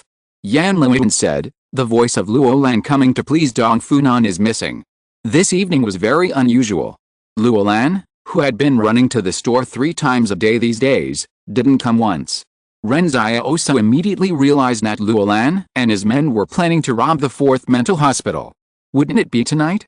He asked, do you know where the 4th mental hospital is? What's wrong? Sister Xiaoi said in surprise, Li Yuan asked me to buy a 109 fortress map the day before yesterday. I'll go and look for it. I should be able to find the 4th mental hospital on it. Ren Xiaosu looked at Yan Liuan. He didn't expect that this guy had already made preparations. I just think that we are unfamiliar with the place, so it's always right to look at the map first when we get to a place, Yan Liuan said. This is probably a habit that Yan Liuan has learned from Ren Xiaosu. Ren Xiaosu is the same in the wilderness. He observes the environment first and must understand the environment before he has a chance to survive. 6 people were looking for it on the table-sized map of the rampart. Wang Fuga suddenly said, we found it. It's about 10 kilometers away from us. Ren Xiaosu thought that the rampart was really too big. Any place was more than 10 kilometers away. This was still a very close place. He told Chen Wudi and Yan Liuan, keep an eye on Dong Funan. Be careful not to let her cause any trouble. As soon as he finished speaking, Ren Xiaosu seemed to remember something and pulled Yan Liuan aside and whispered, there's no danger. Don't make a wish. Yes, Yan Liuan nodded obediently, but in fact, both of them understood that they would still make the wish they should make. After saying that, Ren Xiaosu went out. Night fell. On weekdays, the rampart was lively at night. Residents would go to the tea house on the street together. At that time, the whole street seemed to be able to hear the clattering sound of mahjong being rubbed together. Residents with more money could also go to eat hot pot. The red pot bottom was filled with fresh vegetables and meat, which looked particularly tempting. Nowadays, being able to eat in a restaurant is a very prestigious thing. If a person often goes to a restaurant, it means that he must be a well-known figure in the barrier. The aunties in the park are still dancing square dances, not afraid of the severe winter cold, and some dance halls have long been filled with lonely single men and women. When the night is completely shrouded, the crowd gradually dispersed. A manhole cover outside the 4th mental hospital was suddenly pushed open from the inside to the outside, and then 30 combat personnel with live ammunition and the fat man Luo Lan came out from it.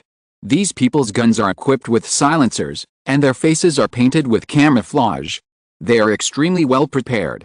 I don't know when Qingzhen started to lay out the 109 barrier, but he has already figured out the entire 109 barrier underground system. I'm afraid that the Li Consortium can't imagine how many people are hidden underground, or what else is hidden. Tang Zhou said in the simple communication device, 3 groups, infiltrate separately. After that, the complete combat team quickly divided into 3 teams and surrounded the 4th mental hospital. There were more than 100 security guards in the 4th mental hospital, and they only had more than 30 people, but they were not afraid. In their view, the security here was just some private troops, and there was nothing to be afraid of. Luo Lan followed them swaggeringly, and saw with his own eyes that the 3 combat teams stabbed into the 4th mental hospital like 3 sharp black daggers. The security in the mental hospital encountered the combat personnel of the Qing group and collapsed in an instant. As the team continued to move forward, the combat team finally met outside the main building of the mental hospital. Tang Zhou whispered, don't fight to the end, retreat immediately after finding the number 2 white mouse, and kill all targets except the number 2 white mouse. According to the intelligence, the number 2 white mouse should be dissected tonight, which is why they chose to raid tonight, and they can't wait any longer. There are only 2 extraordinary people in the 4th mental hospital, but according to the intelligence, number 1 is too dangerous, so Luo Lan chose to give up. The group broke through all the way to the upper floor. The staff of the entire mental hospital did not expect that someone would come in at this time. You know, the barrier is still very peaceful at this time. Although the incident of the fire company happened, the staff of the fire company have been expelled. Luo Lan smiled behind the combat team and said, don't show mercy. It is absolutely not unfair to kill any of these people who use their own kind as guinea pigs. At this time, Luo Lan's demeanor was strange, belligerent and excited. Many people habitually thought that he was just a useless illegitimate child. The most common name for him was Qingzhen's brother, but the people of the 113th barrier, as well as Qingzhen and his soldiers, knew that Luo Lan had never been a coward. There were countless small-scale wars led by Luo Lan alone. Some people felt that Luo Lan had the same crazy blood as his brother. When passing by the data room, Luo Lan walked in and found the research data of number 1 rat, including 3 thick old videotapes. He slowly put the videotape into the recorder in the data room, and then turned on the TV. The videotape contained 3 videos, showing a fair-skinned and handsome young man sitting in the interrogation room, and opposite him was a doctor in a white coat. The young man suddenly said, "Did you see where I went? I'm asking you, did you see where I went?" "What? Don't just open your mouth and say nothing. Hey, that person, did you see where I went?" The doctor didn't say anything for a long time. The young man's head slowly lowered. "Oh. Sorry, I can't find me." The young man sat there alone with his head down, and he couldn't even find himself. Luo Lan stood in front of the TV in silence. For some reason, he suddenly felt that the young man was like sitting in the corner of the world, forgotten by others, forgotten by himself, until he had nothing. This is the real loneliness. In the second consultation record, the hospital's hypnotist was trying to hypnotize the young man, and the young man looked much more normal at this time. The doctor said to the young man, "Close your eyes, relax, try to imagine that you are walking forward along a tunnel, and the world gradually falls into darkness. That is the tunnel you are familiar with. Run to the right tunnel. There's light at the end of it. When you reach the light, you will reach the place you want to go most. Listen to me count to 3, 2, 1. As a result, the young man opened his eyes at this time, and the doctor was surprised. "Why did you open your eyes?" The young man smiled and said, "I ran in the wrong direction." The third consultation record is still a hypnotic process. This time the doctor said to the young man, "Close your eyes, relax, imagine that you are lying in the seawater, the warm seawater wraps you, you can breathe as much as you want when you sink to the surface of the sea, and when you fall to the bottom of the sea, you will reach the place you want to go. Listen to me count to 3, 2, 1. However, something unexpected happened. This time, the doctor actually fell asleep. And the young man smiled. Thanks to Kevin Kenhuo and Dao Jiao Ziachin for becoming new allies of this book. Today's recommended book, I Really Live Forever, author, First Love is as brilliant as summer flowers. Description, it tells the story of how an immortal person lives a happy life in a modern city. Chapter 161 Tiger and Pig. The video stopped abruptly at the third segment, as if the subsequent research was meaningless, or it could not be carried out. However, after Luo Lan stood in front of the TV and watched these 3 videos, he always felt that the young man had an indescribable sense of mystery. He sighed and said, "So this is the legendary Devil Whisperer. It seems that the hypnosis process has opened up his extraordinary ability." Tang Zhou asked, "Do you want to take him away?" "Take him?" Luo Lan shook his head. Luo Lan, still have some self-knowledge. I can't control this kind of person, and I don't know what kind of trouble he will cause if I let him out. You don't know how many people in this mental hospital have died because of him. Devil Whisperer, this is the name given by the consortium to some extraordinary people with extreme hypnosis methods. As for the extent of their hypnosis methods, no one is actually very clear, but Luo Lan was surprised when he watched the video just now. The time point of the third video is probably when the other party just awakened. Tang Zhou said, "Can we take him back for research?" "Qingzhen and I won't do such a thing," Luo Lan said disdainfully. "Don't worry about him, we'll just take rat number 2. Luo Lan continued to walk upstairs. At this time, the combat team had already cleaned up the entire building. Except for rats number 1 and number 2, there were no other survivors. The combat personnel of the Qing group worked neatly, otherwise the fire company would not have been beaten so badly. Of course, it was also because the fire company did not expect Luo Lan and his men to suddenly appear there, and the combat sequence of early morning belonging to the fire was not put into battle. When Luo Lan passed by the soundproof room that isolated rat number 1, Luo Lan subconsciously moved a little further away from the room, as if he was afraid that a beast would jump out of it. Luo Lan and Qingzhen's common father had died many years ago. When he died, it was because of lung cancer, which was incurable. At that time, the old man called Luo Lan and Qingzhen to the bedside and said that he was not worried about Luo Lan at all, but was a little worried about Qingzhen. It was only because of Qingzhen's inherent arrogance that he showed off his edge. If he didn't walk steadily in the first half of his life, he might not have a good ending in the second half. But Luo Lan was different. He was an illegitimate child who could bend and stretch. Even if someone threw mud on his face, he would not mess with people he couldn't afford to mess with. The younger brother and the older brother were like a tiger and a pig. Obviously the younger brother was stronger, but before the old man died, he kept pulling Luo Lan and told him to protect his younger brother. No one knew what the old man was thinking. At this time, the combat team had already carried the number 2 white mouse off the operating table. Luo Lan took a look and curled his lips and said, "This is too young, 10 or 11 years old? She can be my daughter, how can she help in the war?" "Boss, the Li family has set off, we have to leave quickly," Tang Zhou said. "The vehicle is ready." As soon as the voice fell, Luo Lan and Tang Zhou heard a few rumbling sounds outside. They looked out through the window of the operating room and saw the vehicle they had prepared in a secluded place exploded, like a gorgeous firework at midnight. Luo Lan was furious at the time. "Who the hell is this person who has nothing to do every day and has to play with my new car? I'm not done with you." "Boss, stop talking, hurry up and get into the sewer." Tang Zhou dragged Luo Lan out. It was already early in the morning. When Ren Xiaosu returned to the store, everyone was still awake. Everyone was worried about his safety and couldn't sleep. Now Ren Xiaosu is the backbone of the whole family. If he doesn't come back, no one will feel at ease. But the worst was Dong Funan. She really wanted to sleep, but Chen Wudi asked her to pray for Ren Xiaosu's safe return. Dong Funan was completely confused. "You guys can just pray, why should I pray? Are you still not human? It's okay to tie me up and beat me up, but you won't let me sleep." After Ren Xiaosu came back, he sat in the store and waited quietly, because he estimated Luo Lan might come again. Just when Luo Lan and his team left, they had a battle with the Li group. It is estimated that someone in Luo Lan's team must have been injured. If they need to treat their injuries, Ren Xiaosu must be his first choice. The reason why Luo Lan and his team fought was because Yang Xiaojin blew up their car again.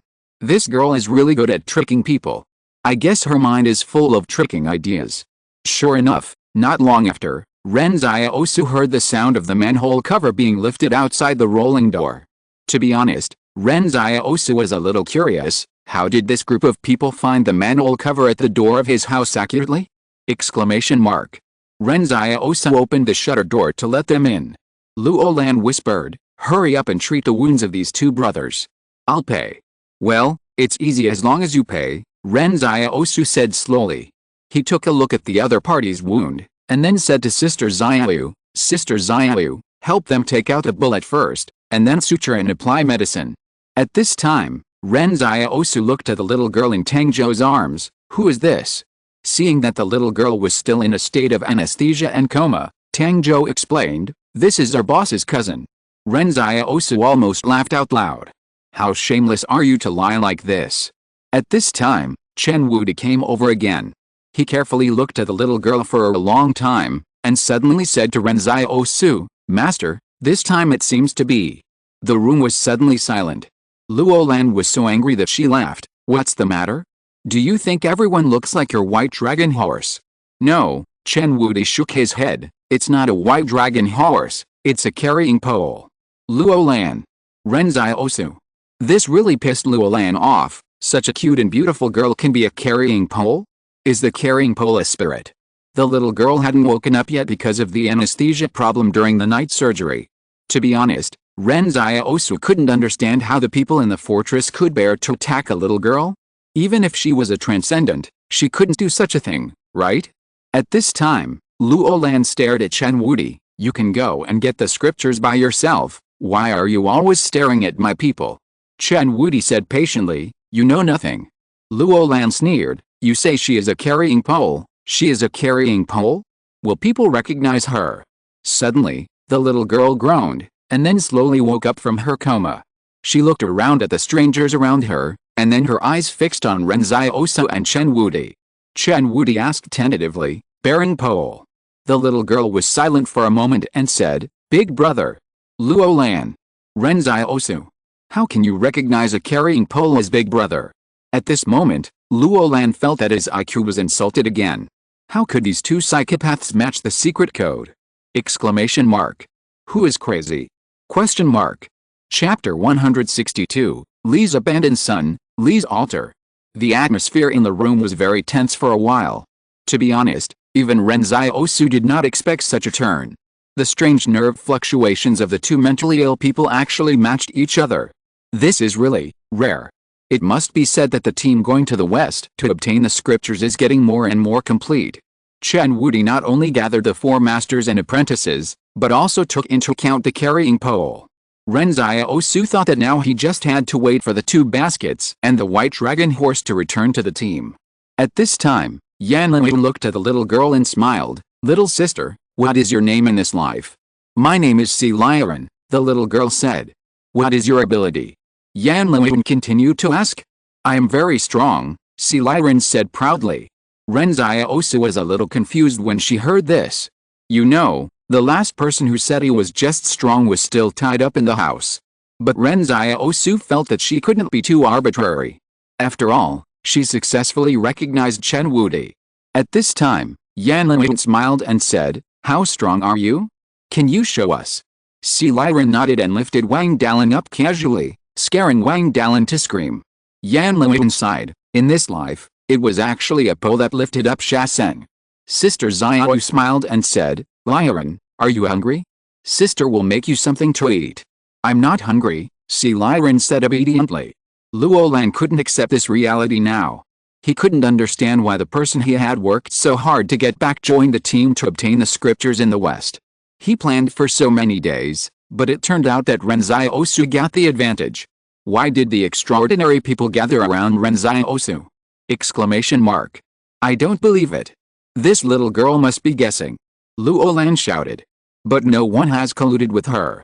Ren Xiaosu said with a toothache, "You brought a person here, and she has never left your sight." Chen Wudi mentioned the white dragon horse just now, Luolan said, so she may have guessed something. In Luolan's opinion, there is no such coincidence in the world. You call me Bayan Tan and I call me Big Brother. Who the hell are we talking about? Are we doing crosstalk? Exclamation mark. Luolan looked at Ren Xiaosu, but Ren Xiaosu immediately said, "Why are you looking at me? I don't understand what's going on." It's understandable if one person is crazy, but it's a bit weird if 2 people are crazy together. At a certain moment, Ren Xiaosu suddenly thought, could he really be the reincarnation of Tang Monk? Of course, he knew it was impossible. At this time, Yan Liwen on the side suddenly pointed at Luolan, and then said to the little girl, "Who is he?" The little girl looked at Luolan, Ben Borba. Luolan. Luolan collapsed at the time. What the hell, how can this match? Yan Liwen pointed at Ren Xiaosu and said, "Who is he?" "Master."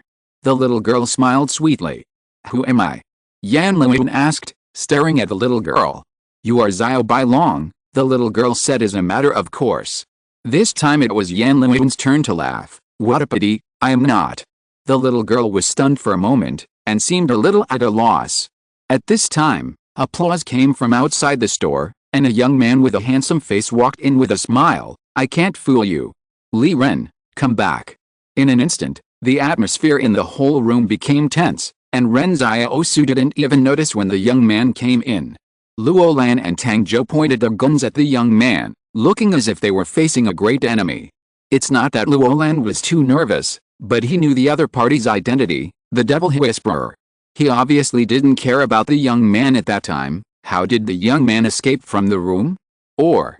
Luolan reacted in just a moment, and he was afraid that the young man was not under control in the mental hospital, and the other party might have started to counterattack long ago.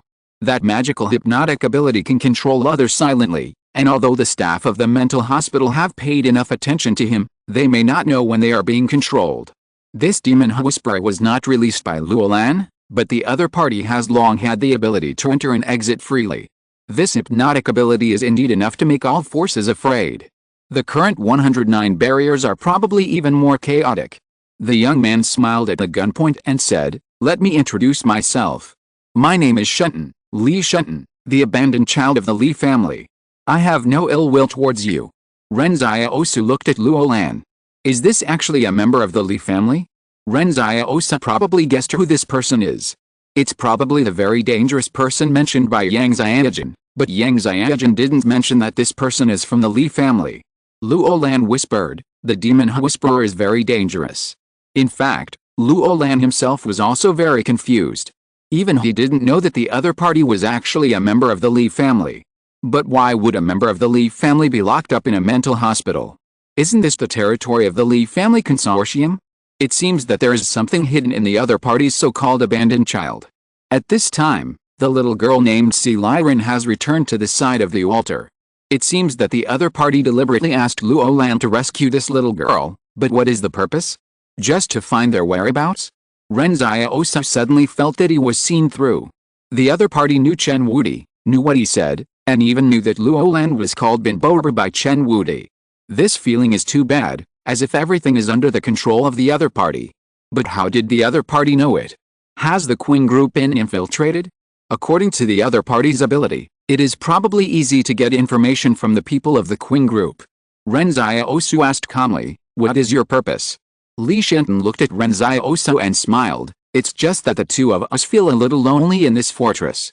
Now that so many friends have gathered here, I think I should say hello to everyone." "Okay, that's enough greetings." Ren Xiaosu was ready to see him off. He didn't intend to have any interaction with the Devil Whisperer. But for some reason, when Ren Xiaosu learned that Ren was not the real Benton, he felt relieved. He really didn't want to be Tang Monk. Li Shenton seemed a little surprised by Ren Xiaosu's attitude, but he didn't mind it particularly. Li Shenton suddenly smiled at Ren Xiaosu and said, "I always feel that you are very special." Now it was Ren Xiaosu's turn to be surprised. "Very handsome." No, Li Shenton pointed at his head and smiled. "This place is very special, so we will see each other again if we are lucky. Also, Boss Luo, I didn't hypnotize your subordinates, so don't worry too much." Ren Xiaosu asked curiously, "Why didn't you come out of the mental hospital before?" Li Shen thought for a while and said, "Because it was not time to come out yet." After that, Li Shenton took Ren into the night. Before leaving, Ren turned around and waved to everyone. "Everyone, nice to meet you." This sentence made Ren Xiaosu suddenly realize that Li Shenton must have come out for something that had to be done. Could it be related to the research results of the Li group? Luo Lan sighed beside him. "It's really a futile effort. I'd better continue to talk to Dong Funan. I think Dong Funan is more reliable." Ren Xiaosu looked at Luo Lan speechlessly. He was a little hesitant about whether he should tell Luo Lan that Dong Funan was not very reliable. If you're listening to this novel on a channel other than Fanfic World, it means they downloaded and uploaded it without effort. We cordially invite you to visit our channel, Mundo Fanfic Novelists. There you'll find the original version of this story, and you can explore many other novels of various genres. We're waiting for you to immerse yourself in a world of incredible novels. Chapter 163, Rebuilding Barrier Number 113. Ren Xiaosu didn't tell Luo Lan the truth about Dong Funan after all. He thought it would be better to wait until the 7-day shelter period was over. What if Luo Lan saw the bruised Dong Funan and made a scene again? At this time, Dong Funan in the room wanted to marry Luo Lan right there, as long as Luo Lan was willing to take her away, but the problem was that Chen Wudi tied her up too tightly this time, and Wang Fuge got a herb from somewhere and stuffed it into her mouth, and her mouth was numb and couldn't move. There are many herbal medicines in the store, but Dong Funan couldn't understand how this family was so skilled. It must be said that although Wang Fuge is kind, as a refugee who has lived for so long, he always has some tricks up his sleeve. Refugees are different from the people in the barrier.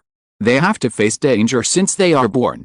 Luo Lan talked to Dong Funan through the door for a while, but talking to himself was too boring, so he felt bored after talking for a while. Ren Xiaosu laughed cheerfully. "Drink some water if you're thirsty." Luo Lan sat down on a chair in the yard and sighed. "It's really unexpected that Li Shenton came out of the mental hospital. I was already cautious enough, fearing that he would come out to mess things up. What I'm curious about is," Ren Xiaosu asked, "don't you know that he's from the Li family?" At this time, Luo Lan carefully recalled the details of the past. He confirmed that the information he got did not mention the Li consortium at all, but he suddenly remembered the 3 videos he had watched. At that time, he could even feel the other person's loneliness and abandonment through the screen. Luo Lan said, "You heard him describe himself as the abandoned child of the Li family. I'm afraid he was imprisoned by the Li family himself."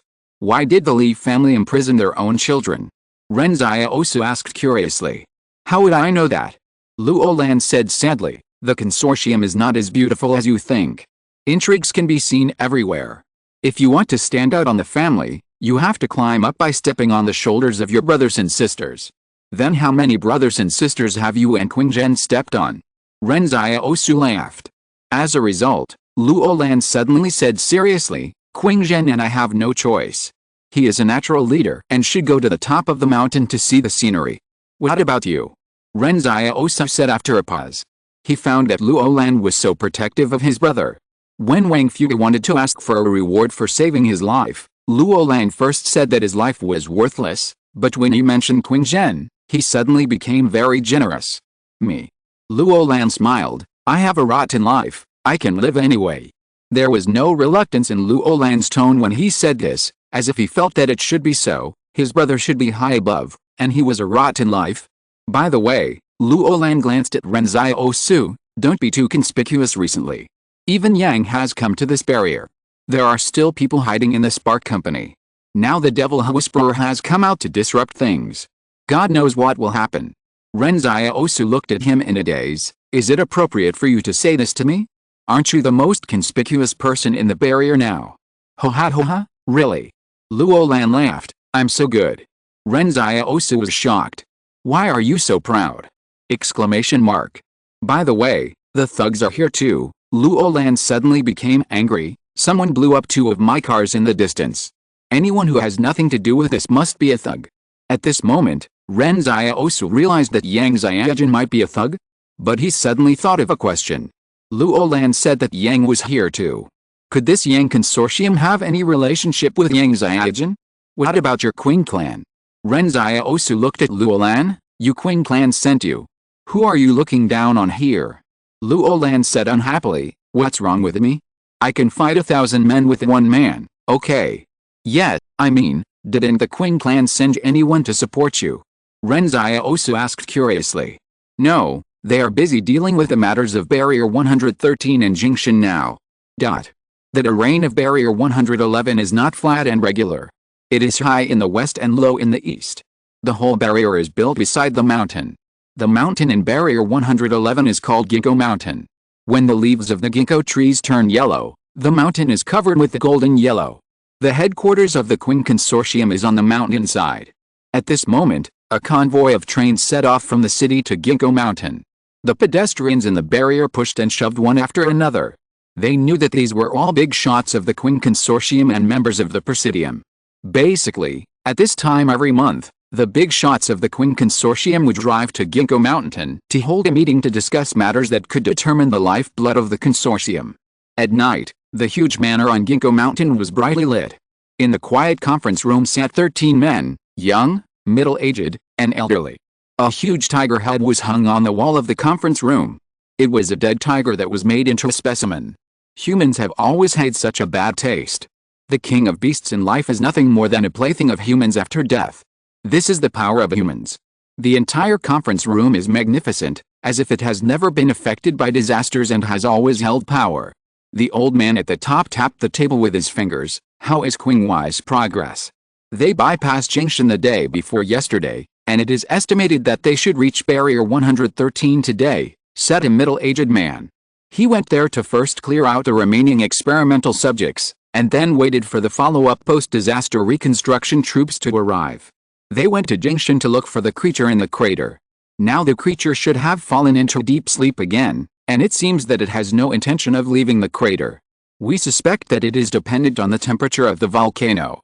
Can Qinghuai handle it? The old man at the top asked calmly. The coal mine near Barrier 113 is extremely important and must be rebuilt as soon as possible.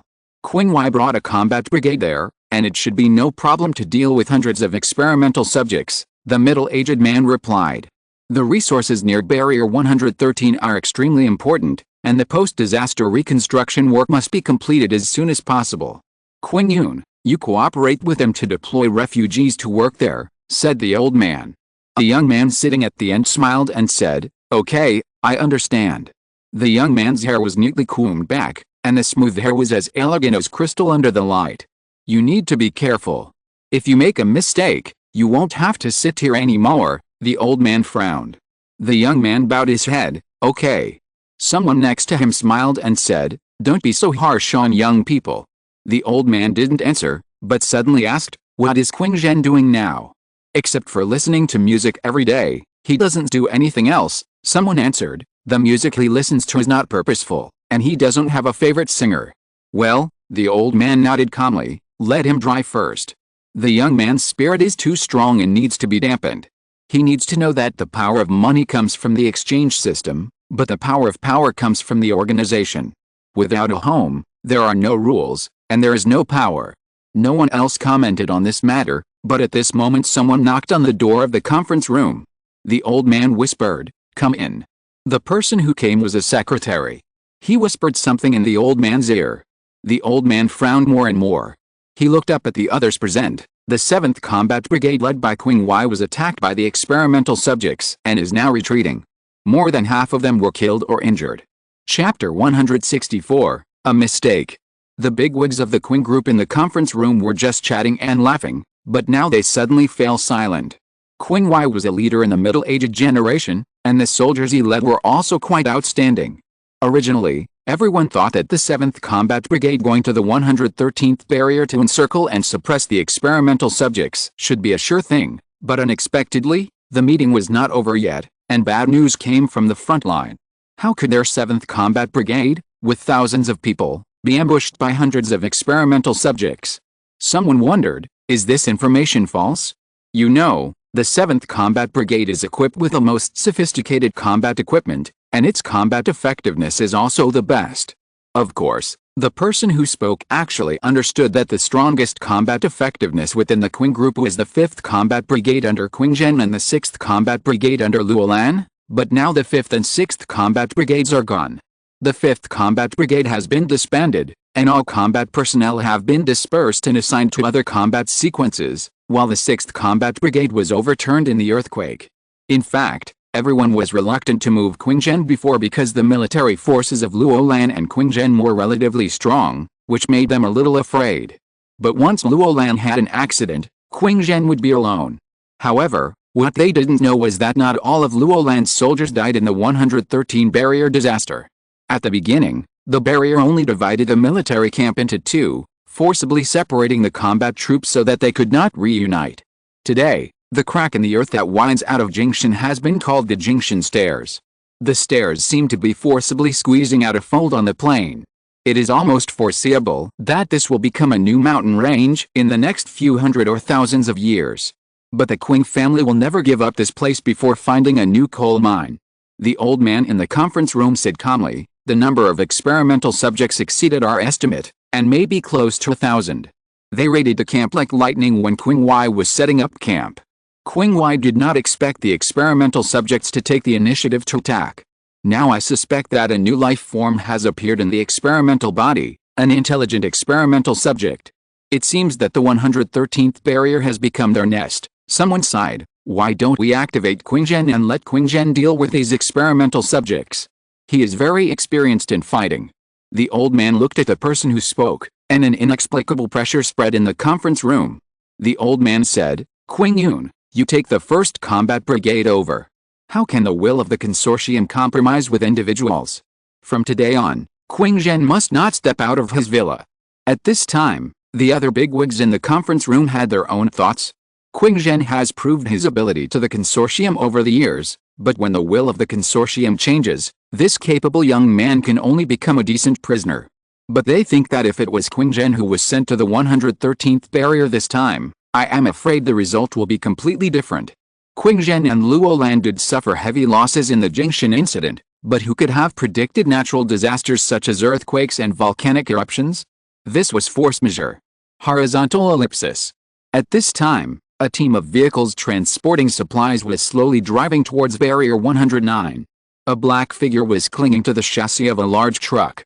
This person was Su Zianshu, who had traveled a long distance to Barrier 109.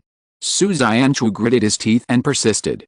Clinging to the chassis was not an easy task, but he was determined to sneak into Barrier 109. At this time, who could have expected that he, Su Zianshu, would directly enter Barrier 109? In fact, as he expected, the entire Barrier 109 was not particularly concerned about the wanted Su Zianshu. After all, this was not a place controlled by the Qing family, so although Lu Yuan gave face, he was not actually active. and everyone thought Su Xianchu would not force his way into the barrier, so Ren Xiaosu found out when he went to the gold shop before that although the barrier order department posted Su Xianchu's photo, it only told them to report if they handled black gold. If they really investigated it, it would be much stricter than this. So Su Xianchu made the most correct judgment according to common sense. At this time, it should be the time for the private army to change shifts and hand over. Su Xianchu knew too well what the private army was like. This was almost the same for all the private armies in the world, because the financial groups in the world were also similar. He had observed when he was still in Barrier 113 that the private army would check carefully when the trucks entered and left on weekdays, but at night when they changed shifts, the inspection would be much looser. In fact, many contraband items were transported into the barrier at that time, and some people even specially arranged for the private army to turn a blind eye at this time. Su Xianchu guessed that the private army of Barrier 109 should be the same. Of course, he was not 100% sure, but if they wanted to sneak into the barrier, it must be at this time. If it really doesn't work, he will just run away by force. Anyway, those private troops can't stop him at all. Sure enough, as Su Xianchu expected, this material transport convoy did not even have the most basic inspection when entering the barrier. This made Su Xianchu feel relieved, but he was also a little confused. The management of the 109 private troops in the barrier seemed to be looser than that of 113. After the convoy rumbled into the barrier, Su Xianchu climbed onto the cargo box from the bottom of the car. These vehicles were semi-enclosed suspension trucks similar to coal trucks, and the roofs were open. Su Xianchu sat in the cargo box and thought about his next plan. This rush made him very tired, so now he just wanted to find a secluded place to eat something and sleep. He looked at the goods in the cargo box, and Su Xianchu suddenly felt a little confused. The things here were nailed up with wooden boxes, and it was impossible to see what they were from the outside. At this time, the truck he was in suddenly deviated from the team. The rest of the vehicles continued to move forward, but the truck he was in left the team and didn't know where to go. This was smuggled in. Before he could figure it out, the truck stopped, and a voice came from outside the truck. Hurry up and unload the things and put them in the warehouse. We will find a way to distribute them tomorrow. The side of the cargo box was open with a bang, and then Su Xianchu and Luo Lan stared at each other. It was already late at night, and Luo Lan looked inside with a flashlight. He wanted to carefully identify what the person in the cargo box looked like, but the next moment, Luo Lan? Fuck, Su Xianchu. Chapter 165. The Qing group is too petty. Luo Lan is still very famous in the 113th barrier, and often attends public occasions such as ceremonies and parties. Private troops usually serve as security guards at such times, so Su Xianchu has seen Luo Lan. But Su Xianchu was a little confused. He never thought that he would meet Luo Lan here. But he soon realized that behind the seemingly coincidental, there was an inevitable connection. The time when Su Xianchu chose to sneak into the 109th barrier was when the private troops were most lax in screening trucks, so many people would choose this time to smuggle things into the barrier. At this time, the Qing Consortium could only rely on smuggling to transport arms in this barrier controlled by the Li family, so he took a smuggling truck in and ran into Luo Lan, who was about to pick up the smuggled arms. But this truck of arms is probably enough to launch a small battle. Is the Qing Consortium preparing to attack the 109th barrier? Exclamation mark. What Su Xianchu found most difficult to accept was that he was so dark, but he was recognized at a glance. In an instant, Su Xianchu jumped out, kicked Luo Lan in the chest and ran to the street outside. At this time, the combat personnel of the Qing group had not reacted yet. If they did not run away quickly, they might not be able to escape later. Luo Lan fell out with a cry after being kicked. He lay on the ground and shouted to the person beside him, "Catch him for me. We must catch him. He is Su Xianchu." The combat personnel of the Qing group immediately took out the firearms with silencers and chased after him. Their movements were as swift as hunting dogs. Su Xianchu, who was running away in front, looked back and was almost scared to death. Although he had a shadow to block the bullets, too many bullets would not work. At this moment, Su Xianchu felt very puzzled. He was just a little curious about the secrets of Jingshan at the beginning, but he didn't even enter the blockade. The Qing group was too narrow-minded. A group of people were running wildly in the street. The combatants of the Qing group did not dare to shoot casually. Even if they were equipped with silencers, There would still be a lot of noise if the bullets hit the ground. If they alerted the combat troops of the Li group, they would have to hide in the sewers again. Luo Lan and his team were not too far away from Ren Xiaosu's shop, so Su Xianchu and his team had just run a few kilometers and arrived at the door of the shop. At this time, Ren Xiaosu had been alarmed by the noise outside. He secretly opened the shuttered door and looked outside. Suddenly, a figure ran past the door. Ren Xiaosu looked in the direction he came from and saw more than a dozen combatants in black combat uniforms chasing after the man just now. Wait, isn't this someone from the Qing group? After these combatants ran over, Ren Xiaosu opened the shuttered door and saw Luo Lan running over breathlessly at the back. Ren Xiaosu was happy. Who are you chasing? Su Xianchu. Luo Lan panted and said, Ren Xiaosu, let Chen Wudi help me catch Su Xianchu. I will give you 100,000. Ren Xiaosu was stunned. Was that Su Xianchu just now? How did Su Xianchu run into the 109th barrier? He asked with a strange look on his face. Are you sure it was Su Xianchu? Yes. It must be him. Luo Lan confirmed. Ren Xiaosu had a toothache. He must help, but he certainly couldn't help the Qing group.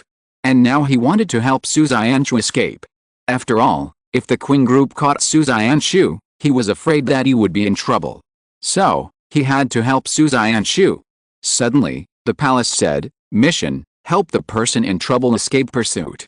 Ren Xiaosu wondered, in the palace's judgment, was Su Xianchu already a person in trouble? It sounded pretty miserable. He said to Luo Lan, you continue to chase Su Xianchu, I won't get involved in your affairs.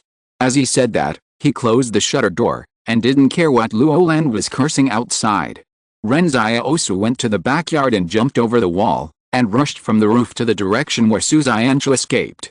For Ren Xiaosu, the most important thing now is to prevent Su Xianchu from being caught by the Qing Consortium. At this time, Chen Wudi also wanted to go out and take a look, but Yan Liwen looked at him and said, your master asked you to keep an eye on the White Bone Demon. If you let the White Bone Demon run away, he will probably have to chant the Titan curse for 3 days and 3 nights when he comes back. Chen Wudi immediately became honest when he heard this, and Dong Funan's originally rising hope was suddenly shattered. She still had the ability to escape now. Although the rope was tied a little tighter, she could still break free with a little effort. But what's the use of just breaking free from the rope? She couldn't beat Chen Wudi. Dong Funan even doubted whether Chen Wudi would be the strongest extraordinary person now. To be honest, Dong Funan really wanted to regain her freedom. What about sucking blood? As long as she could regain her freedom, she would rather be a vegetarian for the rest of her life. Just tonight, Ren Xiaosu had a good chat with her. The other party's main point was that the black medicine he applied to her before could not be given for free, and she had to work to earn it back. How to work? Just wash dishes under the supervision of Chen Wudi. Dong Funan was desperate at that time. Just based on Ren Xiaosu's ruthlessness, it was almost the same as the consortium's exploitation of refugees. She wanted to ask, didn't Luo Lan give the money, but her mouth was still numb and she couldn't speak at all. Ren Xiaosu said that if she didn't speak, it would be considered as consent. At this moment, Dong Funan was extremely eager for freedom, but Chen Wudi alone was fine, and what she was most worried about now was Yan Liwen. Chen Wudi was stupid and easy to deceive. If she was alone with Chen Wudi, she might be able to coax him, but Yan Liwen was as cunning as a ghost and kept staring at her, and he couldn't be deceived at all. At this moment, Ren Xiaosu's speed of jumping on the roof had increased to the extreme. After just a few minutes, he heard the footsteps of the Qing Consortium and others. He leaned over to take a look and was shocked to find Su Xianchu running desperately in front, while Luo Lan and the others were chasing him desperately from behind. However, Ren Xiaosu was a little confused. Logically, Su Xianchu's physical fitness should have surpassed that of normal humans, so why was he running so slowly? In fact, Ren Xiaosu didn't know that Su Xianchu was hungry, otherwise he wouldn't run so slowly. Ren Xiaosu followed while thinking about how to save Su Xianchu and not offend Luo Lan. Wait, doesn't he have a magical weapon for hitting people with clubs? The next moment, Luo Lan saw a hand suddenly stretched out from the shadow of the eaves next to him, and slapped him on the forehead, knocking Luo Lan to the ground. Luo Lan suddenly realized that this ability to open the door in the shadow was Luo Zinayu's specialty. He shouted angrily, Luo Zinayu, Fuck you. Are you thugs going to stop? Chapter 166 Ren Xiaosu, you are a good person. In fact, Ren Xiaosu didn't mean to pat Luolan on the forehead. He just wanted to open the shadow gate next to Luolan and pull him casually. After all, everyone seemed to have a good relationship now, and Ren Xiaosu had a little respect for Luolan and his soldiers. Although he wanted to save Su Xianshu, Ren Xiaosu didn't want to cause much harm to them. The pat on the forehead was purely a mistake. Did he still not control the shadow gate well? But it was great to make Luolan think that it was Luo Zinayu who did it. This girl in Yang Xiaojun had tricked him many times. If it could make the Qing group pay more attention to them, Ren Xiaosu really didn't mind patting Luolan on the forehead a few more times. Ren Xiaosu kept closing the shadow gate and reopening it. Suddenly, the combatants of the Qing group were in danger, fearing that the shadow gate would suddenly open next to them. For a while, the elusive shadow gate almost pulled the combatants of the Qing group upside down. They didn't know where the hand would appear. Not to mention that they didn't know, even Ren Xiaosu himself didn't know where the shadow gate would open next. Ren Xiaosu was a little emotional. The highest level of being elusive was probably that he didn't know where the shadow gate would appear. It must be said that the power of the shadow gate was really useful and hard to guard against.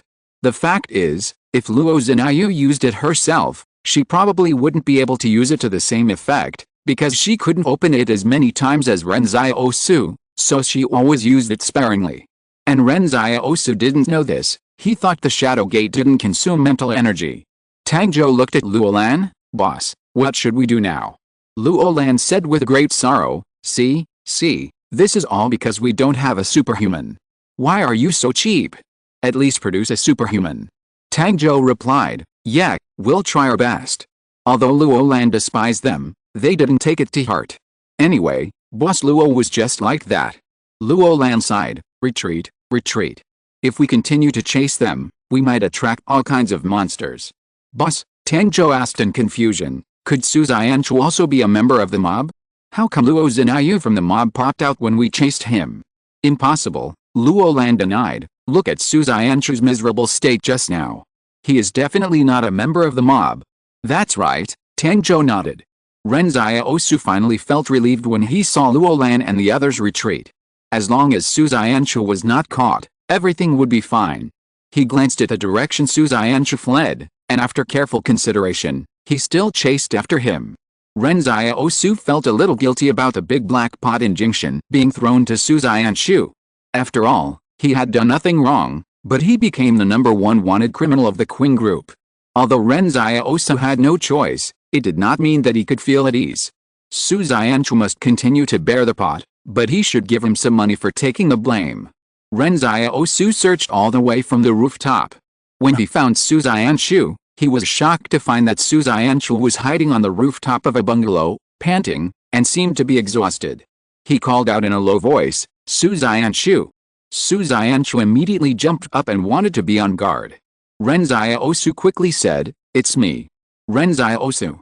At this time, Su Xianshu was stunned for a moment, and then his face had an expression as if he had seen a relative. Ren Xiaosu, why are you here? Ahem, it's a long story. After I went back to Barrier 113, Barrier 113 collapsed, and I had no choice but to flee here. Ren Xiaosu jumped onto the roof where Su Xianshu was and asked, why are you here too? Don't mention it, Su Xianshu said with a gloomy face. I was planning to go to Barrier 112, but Barrier 112 also collapsed. Later, I went to Barrier 111, but found that the Qing group had listed me as an important wanted target. In fact, Ren Xiaosu also felt a sense of familiarity when he saw Su Xianshu. After all, they traveled together in Jingshan. Although the time was very short, they met each other in adversity, so their feelings would be a little deeper. He said to Su Xianshu, then you escaped from the 111th barrier and came here. How did you meet Luolan?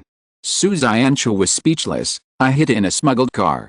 That car happened to be used by Luolan, the fat man, to transport arms. Hey, those arms would not be used against you. I didn't expect that Luolan would come here to hunt you down. You have to be careful.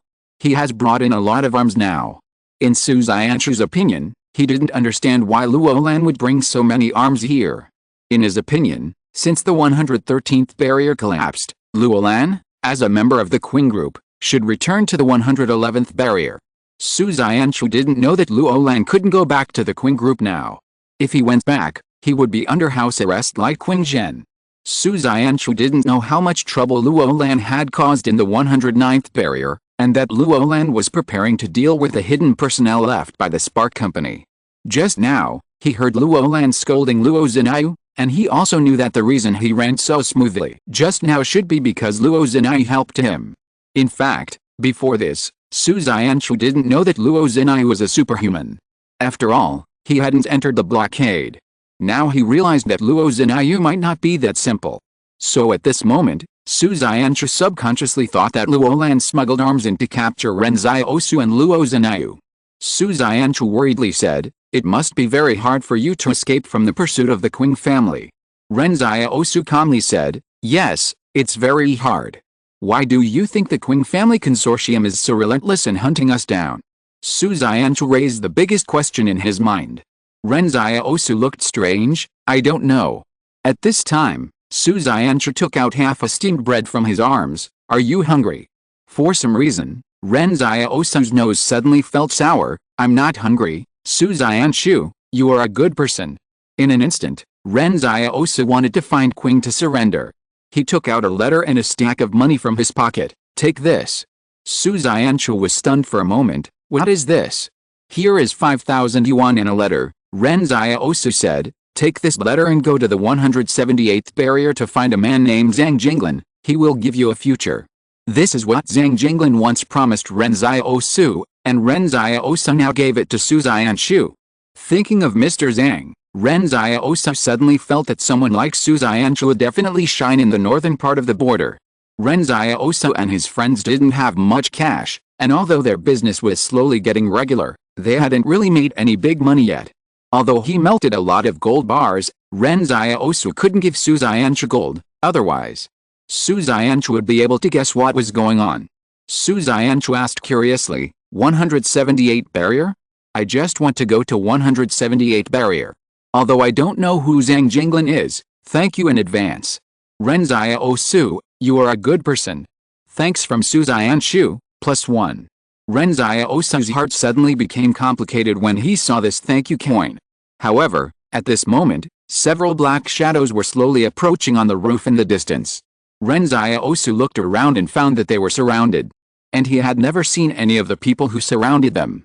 When those people came closer, Ren Xiaosu saw a small cluster of fire on the chest of their clothes.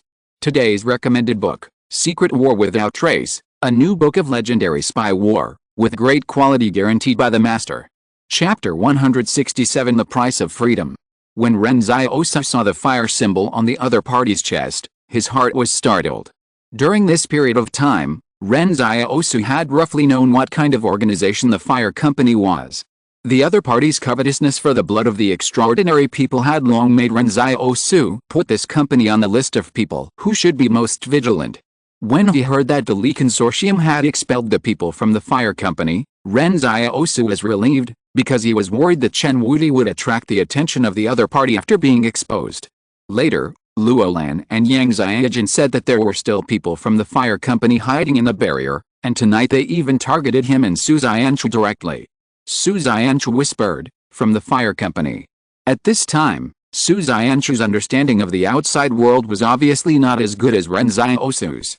Ren Xiaosu hummed, "Be careful, they are not good people, specializing in arresting extraordinary people." Su Xianchu was stunned for a moment and said, "Is that so?" After that, Su Xianchu took out a gun from his waist. This gun was brought out from the 113 barrier and he had hardly used it along the way. Although the gunshots might cause more trouble, they couldn't care less now. Ren Xiaosu observed the surrounding terrain. The heights of the roofs were almost the same. The four people from the fire company stood in the four directions of north, south, west and east, as if they were going to surround and kill Ren Xiaosu and Su Xianchu here, and didn't intend to let any of them escape. He might have to fight tonight, but the problem was that he didn't want to show his ability to summon shadows in front of Su Xianchu. The young man smiled and said, "We have never failed since we took action in the early morning. Why don't you surrender and save us the trouble?" Su Xianchu hesitated and said, taking action in the early morning? It's almost dawn now, the time on your watch is wrong. The young man in the early morning was obviously stunned. He suddenly realized that Su Xianchu might not even have heard of the organization of the early morning. Ren Xiaosu thought to himself, where did this guy come from? If you want to fight, just fight. Why are you showing off here? However, at this moment, Su Xianchu and Ren Xiaosu suddenly raised their hands and shot, and the two of them seemed to have discussed it beforehand without hesitation. The clear sound of gunfire spread outward in the night sky, as if to wake up the sleeping barrier. The battle is a life and death struggle, no nonsense, no need to give it any meaning, no need to consider the consequences. When you are involved in the battle, then you only need to consider one thing, how to win. But when Ren Xiaosu and Su Xianchu raised their hands, the targets they were aiming at actually dodged the bullets at the same time. The opponent actually calculated the trajectory of Ren Xiaosu and Su Xianchu in an instant, and the action was so fast that he could react at will. The opponent didn't even shake his body, but just dodged the bullet by tilting his head. Ren Xiaosu's heart slowly sank. No wonder the opponent would say some nonsense. It turned out that his strength was so strong. In fact, he could also judge the close-range trajectory based on the angle of others' hand-raising, but if the opponent was at this level, he and Su Xianchu might not be able to beat him. Although Su Xianchu had a shadow at this time, he was physically weak and might become the gap between the two. Ren Xiaosu looked at the people in Lingchen. Yang Xiaojun said before that the reason why Huaxian Company's plan was disrupted by Luoland was because Lingchen had not arrived yet. It seemed that Yang Xiaojun was serious. He silently calculated in his heart how to deal with the dilemma in front of him, but the four people around him seemed very calm and not in a hurry, which put a lot of pressure on Ren Xiaosu. If he really wanted to run, he might be fine, but Su Xianchu would be in trouble. And if he was targeted, would there really be no trouble in the future? The other party should have targeted Su Xianchu because of Luoland's pursuit. Now it is very likely that they decided to arrest Su Xianchu at the last minute. If he left, Huaxian Company would probably look for him everywhere. Ren Xiaosu said calmly, "What are you going to do by taking us away?" "To contribute to the survival of all mankind," the leading young man said with a smile. "Just think about it, when gene editing achieves a breakthrough, your genes may become the ancestors and survive in the lives of all mankind. What an honor it would be, and all mankind will remember you." Ren Xiaosu smiled, "So you are all beneficiaries of gene editing?" "That's right," the young man smiled. "It's such a great achievement to be recorded in history, and the price is nothing more than losing freedom."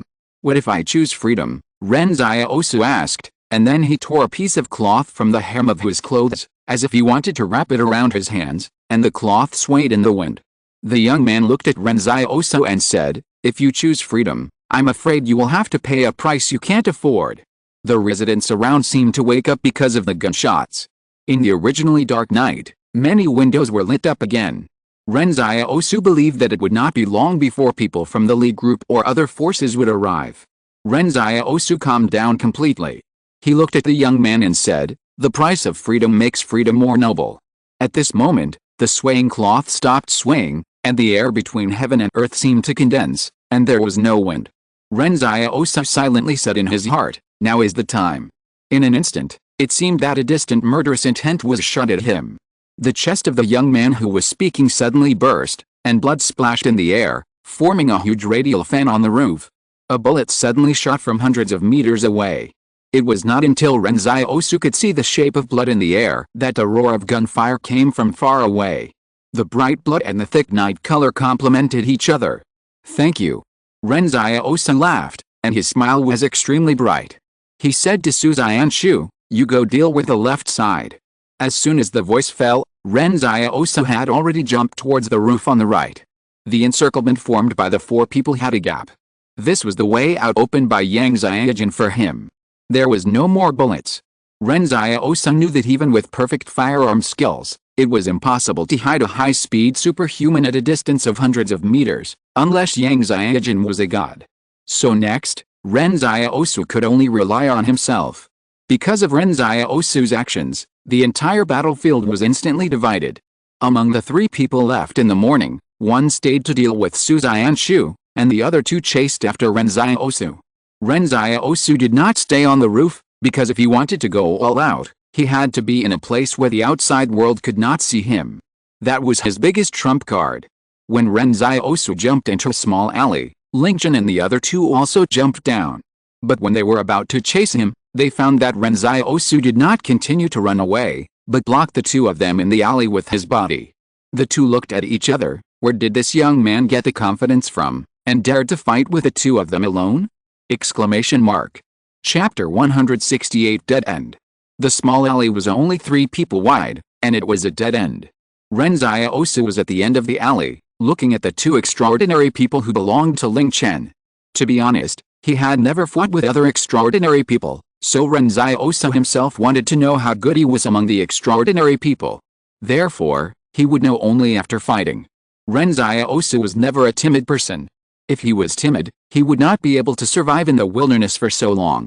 Since he could not just leave the problem behind and walk away, he would kill the person who created the problem. This was the logic of the wilderness. The 2 extraordinary people looked at each other and shot at Ren Xiaosu at the same time. Tonight's plan had already failed halfway. If it failed again, they would probably face the fate of being destroyed. There were blue-gray brick and stone walls on both sides of the alley. Ren Xiaosu had no space to avoid the shooting, but in just a moment, the black shadow in the palace had separated and appeared in front of Ren Xiaosu. Ren Xiaosu in the shadow's position completely overlapped in a straight line. Every bullet hitting the shadow was like hitting the deep sea, and could not cause penetrating damage at all. It was just that the bullets hitting the shadow were like hitting Ren Xiaosu. He frowned and endured the pain. The pain kept spreading in his limbs, but the more painful it was, the more awake Ren Xiaosu became. The 2 extraordinary people in the early morning didn't seem to expect that Ren Xiaosu's ability was to summon shadows. They had come here to hunt Su Xianshu. The Queen Consortium wanted Su Xianshu, and Su Xianshu's appearance and abilities were no longer a secret, so this led to a surge in the interest of the fire company in Su Xianshu. Just now they thought that the person being hunted by Luolan was Su Xianshu, but they didn't expect that the one in front of them was him. They sneered and threw their pistols on the ground, and each drew a long knife from their waist.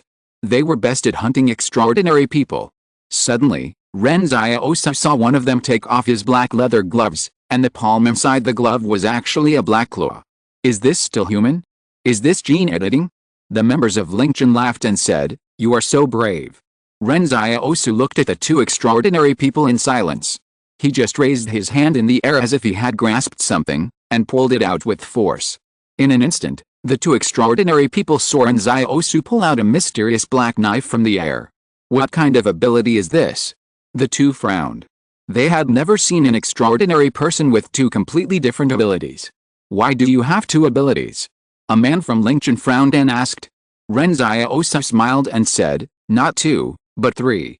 While speaking, a small shadow door suddenly opened next to Ren Xiaosu's wrist, and Ren Xiaosu stabbed into the shadow door with a knife. With a puff, the man who spoke stared at the tip of the knife emerging from his chest and the blood flowing out. What kind of insidious ability is this? Exclamation mark. It can actually stab you in the back in front of you. The remaining members of Lingchen were stunned. This scene was completely unexpected. He never thought that he would lose 2 people on his side like a child's play. The next moment, the shadow rushed towards him fiercely like a train. The only remaining extraordinary person in the early morning suddenly jumped up. He was going to jump over the shadow to kill Ren Xiaosu. But before he could pass over the shadow's head, the extraordinary person saw the shadow on the ground also jumped up. He kicked the shadow, but the shadow fearlessly withstood the kick and grabbed the other's ankle. The piercing pain came from the ankle of the extraordinary person, sweeping his still clear consciousness. The shadow's iron-like palm seemed to crush his ankle directly. With a snap, he found in horror that his ankle was actually crushed. You know, their bones and muscles are much stronger than most extraordinary people. In ordinary battles, they are the most tough and thick-skinned party, but now the situation has suddenly reversed. It's okay that the ghost-like shadow can directly block the bullet, but it can actually crush his ankle with bare hands. What a terrifying power. Ren Xiaosu, who was originally cautious, was also stunned. So weak? Exclamation mark. The shadow did not stop after crushing the opponent's ankle. It pulled the opponent's broken ankle and pulled the opponent down fiercely. The 2 sides kept wrestling in the air. Each other's movements were so fast that they left after images. The powerful kinetic energy seemed to make the air burn and explode. The shadow and the extraordinary person in the early morning punched each other, but the extraordinary person suddenly found that when he was beaten to spit blood, the other party seemed to be fine. At this moment, he didn't even have the opportunity to use his own abilities. When the two sides landed, the shadow was the first to touch the ground with both feet. It was seen that it immediately exerted force with both feet without stopping and grabbed the extraordinary person in its hands and pierced the wall of the alley. The wall was smashed and cracked with a bang. The cracks on the wall were as terrifying as spider webs, and the extraordinary person was like a painting hung on the wall. Before he could come to his senses, he saw the shadow suddenly take a small step back, and the whole body of the shadow bent down and took a bow step. When it exerted force again, it used the shoulder as the force point like a cannonball and hit the extraordinary person's chest fiercely. The extraordinary person's chest and abdomen quickly collapsed, which showed how terrifying the force of this collision was. Ren Xiaosu was just about to breathe a sigh of relief, but suddenly the air behind him fluctuated like the surface of the water. He looked back suddenly, and vaguely found that it was an extraordinary person who was holding a knife and waving it at Ren Xiaosu. It turned out that there were more than 4 people who came in the early morning, and there was actually one person who relied on his extraordinary ability to hide in the dark. "Is it over yet?" Ren Xiaosu said coldly. His waist muscles suddenly tightened, and the whole person seemed to have an axis and swung the knife back. The iron will roared in the air. In this moment, no one knew what would happen next, except Ren Xiaosu himself. With a clang, the extraordinary man in the early morning was shocked to find that the knife he usually relied on for fighting broke like a piece of paper in front of the mysterious black knife. Then he watched his arm leave his body, and the broken arm was like a pump, pumping out his blood bit by bit. The originally translucent body suddenly appeared in the air, with nowhere to hide. The sharpness of the black knife was confirmed when Ren Xiaosu killed the experimental subject. The things given to him by the mysterious palace in his mind have never let him down. Then Ren Xiaosu suddenly exerted force on his legs, and he rushed forward with a huge sense of oppression. Before the opponent could come to his senses, Ren Xiaosu had already nailed the enemy on the ground to the bricks and stones at the end of the alley with a black knife in his hand.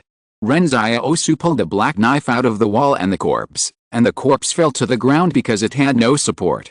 At this time, the alley seemed to be stained with blood. Ren Xiaosu stood silently, with only one thought in his mind: Lingzhen's people don't seem to be that good. As the saying goes, they acted like tigers, but they turned out to be idiots. Such a weak transcendent was killed in a 3-on-1 fight. I don't know what they were so proud of in the beginning. Chapter 169, refreshing your understanding of Ren Xiaosu. Ren Xiaosu retracted his shadow and climbed back onto the roof, only to see Su Xianchu sitting on the roof gasping for breath. His opponent was completely dead, with even his neck twisted like a pretzel. Ren Xiaosu looked at a tall building in the distance and waved over there. Then he said to Su Xianchu, "Go to our place first to take a shower and change clothes. If you want to go to Barrier 178, you have to have a full meal before you set off." Su Xianchu was moved and said, "Thank you." Thanks from Su Xianchu, +1. At this moment, Ren Xiaosu really wanted to say to Su Xianchu, "Why don't you stay, just say thank you every day." But at this time Su Xianchu said, "But I can't stay here. After the battle tonight, the entire barrier might be blocked more thoroughly. By then, it will be unrealistic for me to leave, so now is the best time to leave." Ren Xiaosu said regretfully, "Won't you wait any longer? Staying here will only drag you down." Su Xianchu said sincerely, "Ren Xiaosu, we will meet again if we are destined to." Ren Xiaosu thought about it and nodded, "Maybe we will meet again at Barrier 178, take care." After saying that, Su Xianchu left without looking back. As for how he would leave the barrier, it seemed that it was not difficult for Su Xianchu, a former private army officer. At this time, hurried footsteps were heard from the distance of the street. It seemed that the people in the barrier would arrive soon. Now Ren Xiaosu really hoped that the various forces in the barrier would fight quickly. By then, everyone would beat their brains out and no one would have the energy to care about him. After Ren Xiaosu and his friends left, the security team of the order department in the barrier arrived late. They quickly sealed off the scene and quickly sent someone to notify the Li group. The traces of the battle on the battlefield could easily tell that something was wrong. This was not a fight between ordinary people, but a fight between extraordinary people. Moreover, the fire signs on the clothes of several dead people made the people of the Order Department understand that this was no longer something they could intervene in. In fact, the people in the Order Department also knew that things were not peaceful recently. The bloodbath at the 4th mental hospital, the explosion caused by the Spark Company in order to capture the extraordinary, these things combined, even a fool would know that if you want to survive, it is best not to get involved. You have to know that they are all ordinary people in the Order Department, and the firearms they are equipped with are all small caliber. These things are okay for ordinary thieves, but if they encounter extraordinary people, they will definitely die. On the rooftop of a tall building in the distance, Yang Xiaojun had just had her guns put away. Luo Zinayu leaned on the railing beside her and asked curiously, "Don't you find it strange? Although this is not the main force of Ling Chen's group, it is too easy for that guy to kill people. Did we underestimate him before?" Well, Yang Xiaojun looked at the battlefield in the distance, not knowing what to think. It's indeed a bit unexpected. I thought his combat effectiveness was not very high before, but I didn't expect that he could fight 1 against 3.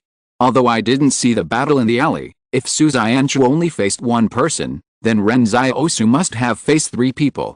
5 people coming out to act is the standard for Ling Chen. They always like to fight with more people, Luo Zinayu said boredly. As a result, they accidentally capsized this time. I guess they should understand one thing after this time. In front of extraordinary people, numbers are no longer enough to offset absolute power. I originally wanted to open a way for him to escape. Yang Xiaojun was also a little surprised. I didn't expect his plan to kill all the people in Ling Chen's group. This kid has a strong murderous nature, Luo Zinayu said. You can tell from his eyes on the way to Jingshan. Whenever there is a threat, he subconsciously wants to eliminate it. The extraordinary people who come out of the wilderness are always more ruthless than those in the barrier. Yang Xiaojun said, this is probably due to his growth environment. He just wants to survive. Why are you in a hurry to explain for him? Luo Zinayu said with a smile. Now this kid is very powerful himself. He also has Chen Wudi, whose combat power is unknown, by his side. This is already a very strong small group. Should we draw the attention of the Li family and your Yang family to them to distract them? They just want to live a good life in the barrier. Don't cause trouble for them, Yang Xiaojun said calmly. Ho ha, Luo Zinayu laughed. In fact, she didn't really want to do anything, she just wanted to test it. Yang Xiaojun said calmly, it's a bit strange. Until now, no one knows what his ability is. Luo Zinayu asked curiously, don't you know what his ability is? How should I know? Yang Xiaojun glanced at Luo Zinayu. You two have such a good relationship. Didn't he tell you? Luo Zinayu laughed softly. We are deskmates. One is the student committee member and the other is the class monitor. Yang Xiaojun glanced at her. The combat troops of the Li family are coming soon. Let's go. Okay. Luo Zinayu opened the shadow door and took Yang Xiaojun away from the rooftop. Tonight, even Yang Xiaojun and Luo Zinayu refreshed their understanding of Ren Xiaosu. They guessed that Ren Xiaosu was a superhuman, but they didn't expect Ren Xiaosu to be so strong. When Ren Xiaosu fought Ling Chen, he always felt a strange feeling. He felt that Ling Chen was very exaggerated. He was obviously not that powerful, but he had to pretend to be so powerful. But in fact, there was a misunderstanding. The other party was actually quite famous. You know, this combat team had successfully captured 3 superhumans. On weekdays, this team is already the main force of the second echelon of the Spark Company. That night, the Li group suddenly began to impose martial law on the entire fortress, and at this critical period, they even directly ordered a curfew. Residents who went out after 10 o'clock in the evening were arrested as criminals. Originally, the Li group did not want to disperse their forces. They wanted to protect the research results with all their strength. After all, this was the most important thing at the moment. But the frequency of accidents in the fortress was getting higher and higher. No matter how tolerant they could not sit still at this time. In fact, Luo Lan and his team kept making trouble, and they wanted to make the Li group overwhelmed and eventually disperse their forces. And Ren Xiaosu and his team's battle tonight made the Li group completely explode. Before dawn, a large group of soldiers patrolled the streets, and they would come forward to check if they found suspicious people. The private army and the order department had stopped their vacations, and the Li group's combat sequence had also invested 1/3. The entire fortress suddenly seemed to be about to go to war, and the originally loose string became tight. Ren Xiaosu felt the tense atmosphere outside in the store, and there seemed to be a sense of impending storm in the entire store. If you're listening to this novel on a channel other than Fanfic World, it means they downloaded and uploaded it without effort. We cordially invite you to visit our channel, Mundo Fanfic Novelis. There you'll find the original version of this story, and you can explore many other novels of various genres. We're waiting for you to immerse yourself in a world of incredible novels. Chapter 170, Convincing Dong Funan. In the early morning, when Ren Xiaosu re-examined the palace in his mind, he suddenly found that the task of helping the people in distress escape had been completed. Task completed, reward 1.0 strength. This is a long-lost physical fitness reward. When fighting with Ling Chen at night, Ren Xiaosu had already realized the importance of physical fitness. In a battle, the most core and essential strength is strength and speed. When strength and speed form a crushing, the opponent may not even be able to use his extraordinary ability. Moreover, Shadow's physical fitness is twice that of Ren Xiaosu, which is equivalent to an amplifier of strength and speed. The stronger Ren Xiaosu's physical fitness, the stronger Shadow will be. Ren Xiaosu's strength is increased by 1, and Shadow's bonus is 2. Now Ren Xiaosu's strength has reached 8.5, and his agility is 5.1. If he faces the two extraordinary people in Ling Chen now, it will probably be easier. However, he clearly remembered that when he parted with Su Xianchu yesterday, the task was still incomplete. It seems that Su Xianchu has completely left the 109 barrier now, so the palace only judged that the task was completed at this time. But before, as long as there was an attitude, it was considered completed. Why was it special this time? Could it be that he let Su Xianchu take the blame, making the palace feel a little embarrassed? But what made Ren Xiaosu feel lucky was that Yan Liwen did not get sick this time when he made a wish. In fact, Yan Liwen still made a wish last night. It was not that Ren Xiaosu's dissuasion was effective. Yan Liwen was very opinionated in this regard. So last night in the alley, Ren Xiaosu could have tried to dodge the trajectory instead of using his shadow to resist the bullet, but he was worried that the factor of luck would cause Yan Liwen to suffer, so he did not gamble on his luck. However, the fact that Yan Liwen was fine also indirectly showed that Yang Xiaojin's appearance on the battlefield was not the result of Yan Liwen's wish. Ren Xiaosu glanced at Dong Funan, who was washing dishes in the kitchen. He had a headache about how to deal with this woman. Wang Fuge asked Ren Xiaosu, "Will Chen Wudi get into trouble when you go to school?" Ren Xiaosu thought for a moment and asked, "Are you afraid that Chen Wudi will beat her to death?" Wang Fuge chuckled, "Just ignore what I said." After dinner, Ren Xiaosu went to school by tram alone, while Wang Dalin rode a bicycle with Yan Liwen. In the morning, Ren Xiaosu told Wang Fuge that after the black medicine was sold at a high price this week, he should buy as many bicycles as possible, and everyone should learn how to ride a bicycle. Maybe one day when he needs to run away, the bicycle will come in handy. Not only do they have to buy bicycles, but they also have to buy tools such as bicycle repair and tire repair, in case the bicycle breaks down on the road and cannot be ridden. Ren Xiaosu imagined the scene of a group of people riding bicycles while running away, and it seemed quite exciting. When Ren Xiaosu arrived at the classroom, Yang Xiaojin was already sitting in her seat. She looked up and glanced at Ren Xiaosu. "Besides the battle with Ling Chen, did anything strange happen last night?" Ren Xiaosu was stunned. "What do you mean?" "Last night, the Qing group suddenly increased the wanted bounty for Luo Zhenyu." "I don't know why," Yang Xiaojin said calmly, "but the Qing group will definitely not adjust the bounty for no reason. Something must have happened that we don't know about." "Well," Ren Xiaosu said nonchalantly, "I don't know what happened. I just saved Su Xianchu.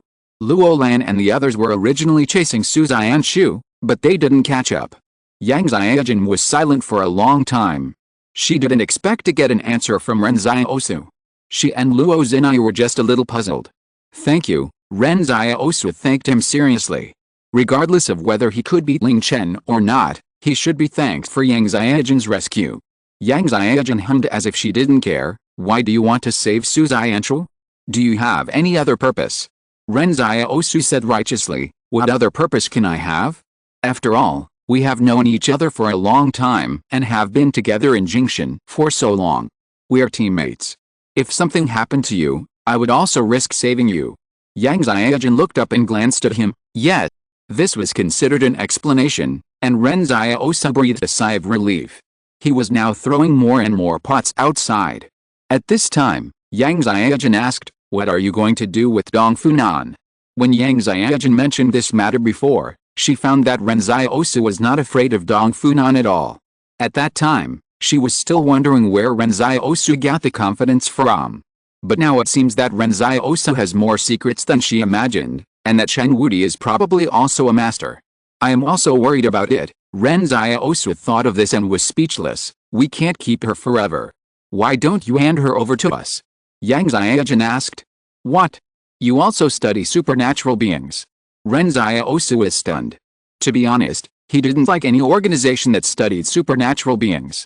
We don't study supernatural beings, Yang Xiaojun said slowly. We only reform supernatural beings. Ren Xiaosu stared at her in a daze. How could she reform? How?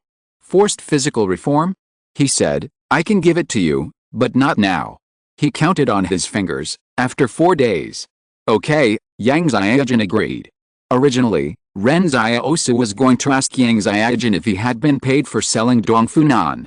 Later, he thought about Yang Xiaojun's rescue last night, so he didn't mention the reward. At this time, Jiang Wu walked in from outside the classroom. She stood on the podium and said, Tomorrow is the final exam. I will announce everyone's exam room and exam number. The exam numbers are in alphabetical order according to the pinyin of each name. So tomorrow you don't need to come to class. Just go to your own exam room. I wish you all a good grade. During this period of time, Ren Xiaosu and Yang Xiaojun were basically the only ones who didn't listen to the class well. The other students were still very hard-working. The outside world had a lot of controversy about their entire class, especially Jiang Wu, who was often excluded from the teaching team. So these students who had experienced life and death wanted to fight for themselves. It's quite funny to say it. In the whole class, only the class monitor and the student committee member didn't study hard, and everyone else was a good student. Jiang Wu said at the podium, some students wanted to know the university's admission standards, so I went to ask about the university admission requirements in Barrier 109. The classroom suddenly became quiet. Nowadays, as long as you are a good student, you have the ambition to go to college, because now the term college student means knowledge, status, and money. Chapter 171, Academic Master Yang Xiaojun. Ren Xiaosu asked Yang Xiaojun in a low voice, what is life like in college? Yang Xiaojun thought for a moment and said, classes are relatively free, but exams are very strict. We admit fewer students, and most students will continue their research work with their supervisors after graduation. It is said that universities used to be very loose, but now universities are slowly admitting fewer and fewer subjects. Now they are more like scientific research bases. There are about 20 universities in these more than 100 barriers. The heads of these universities are now beginning to streamline students and institutions, and then focus on making breakthroughs in certain scientific research fields. Oh, Ren Xiaosu nodded. Do students get subsidies?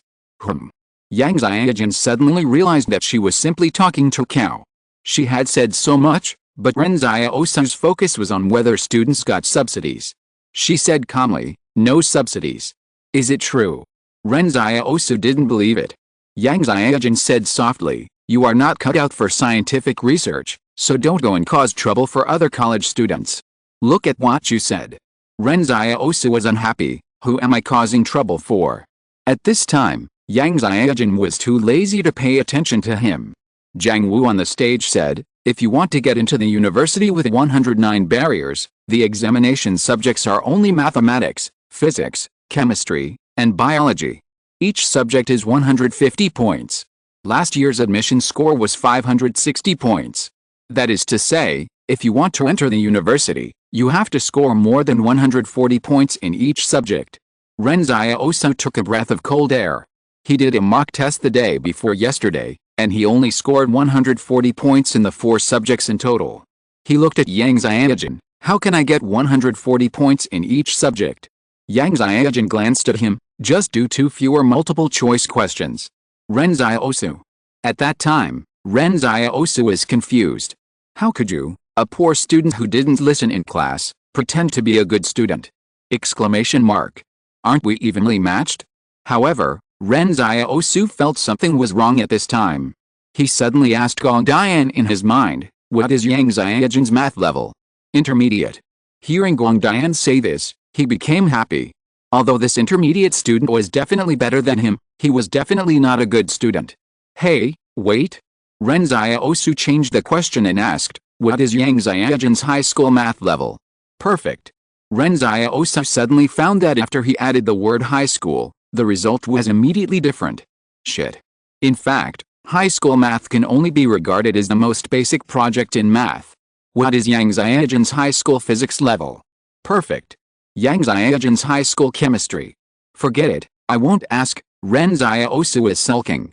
Before, as a poor student, when he saw Yang Xiaojun sleeping every day, he felt warm in his heart when he thought that someone was accompanying him to the bottom of the grades. However, at this moment, he suddenly realized that he was the only poor student in this classroom. When a person is the most lonely, it is at this time.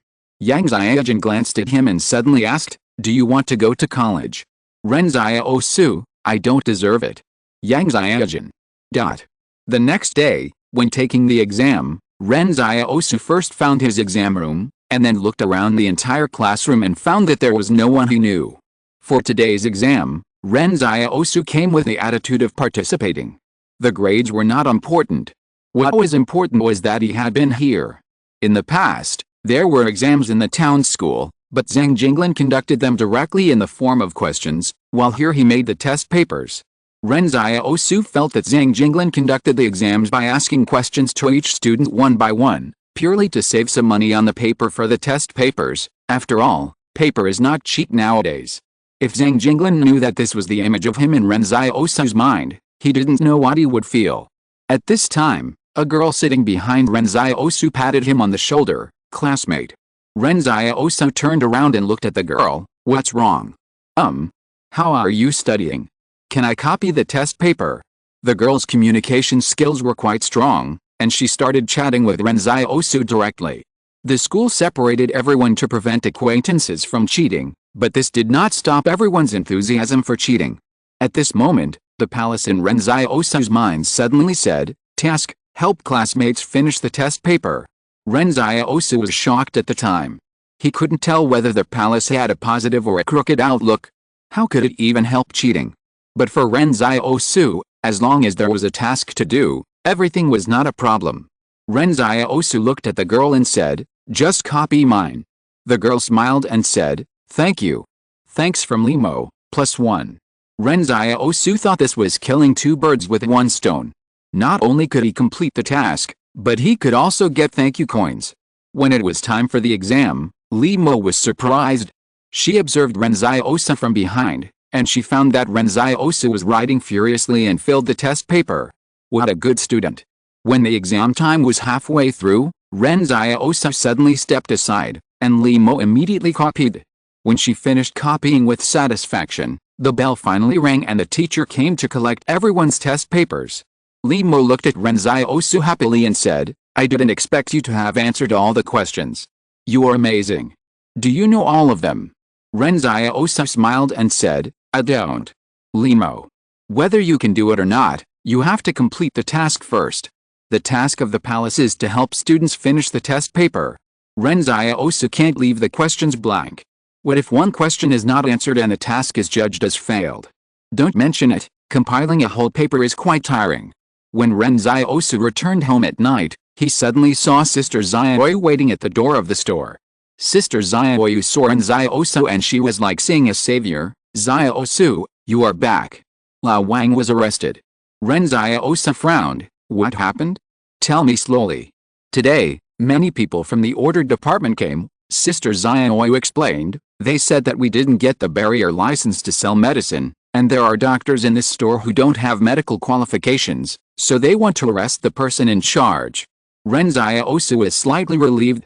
Although Lao Wang's arrest was also a big deal, it was fine as long as it didn't involve the affairs of the extraordinary.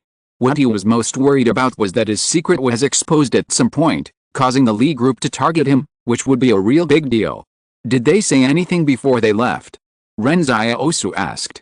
The people from the order department said to go to the order department when you come back, Sister Xiaoyu said. Ren Xiaosu thought for a moment and said, no rush. Fatty Luo should come to the store tonight. I have to ask him what's going on.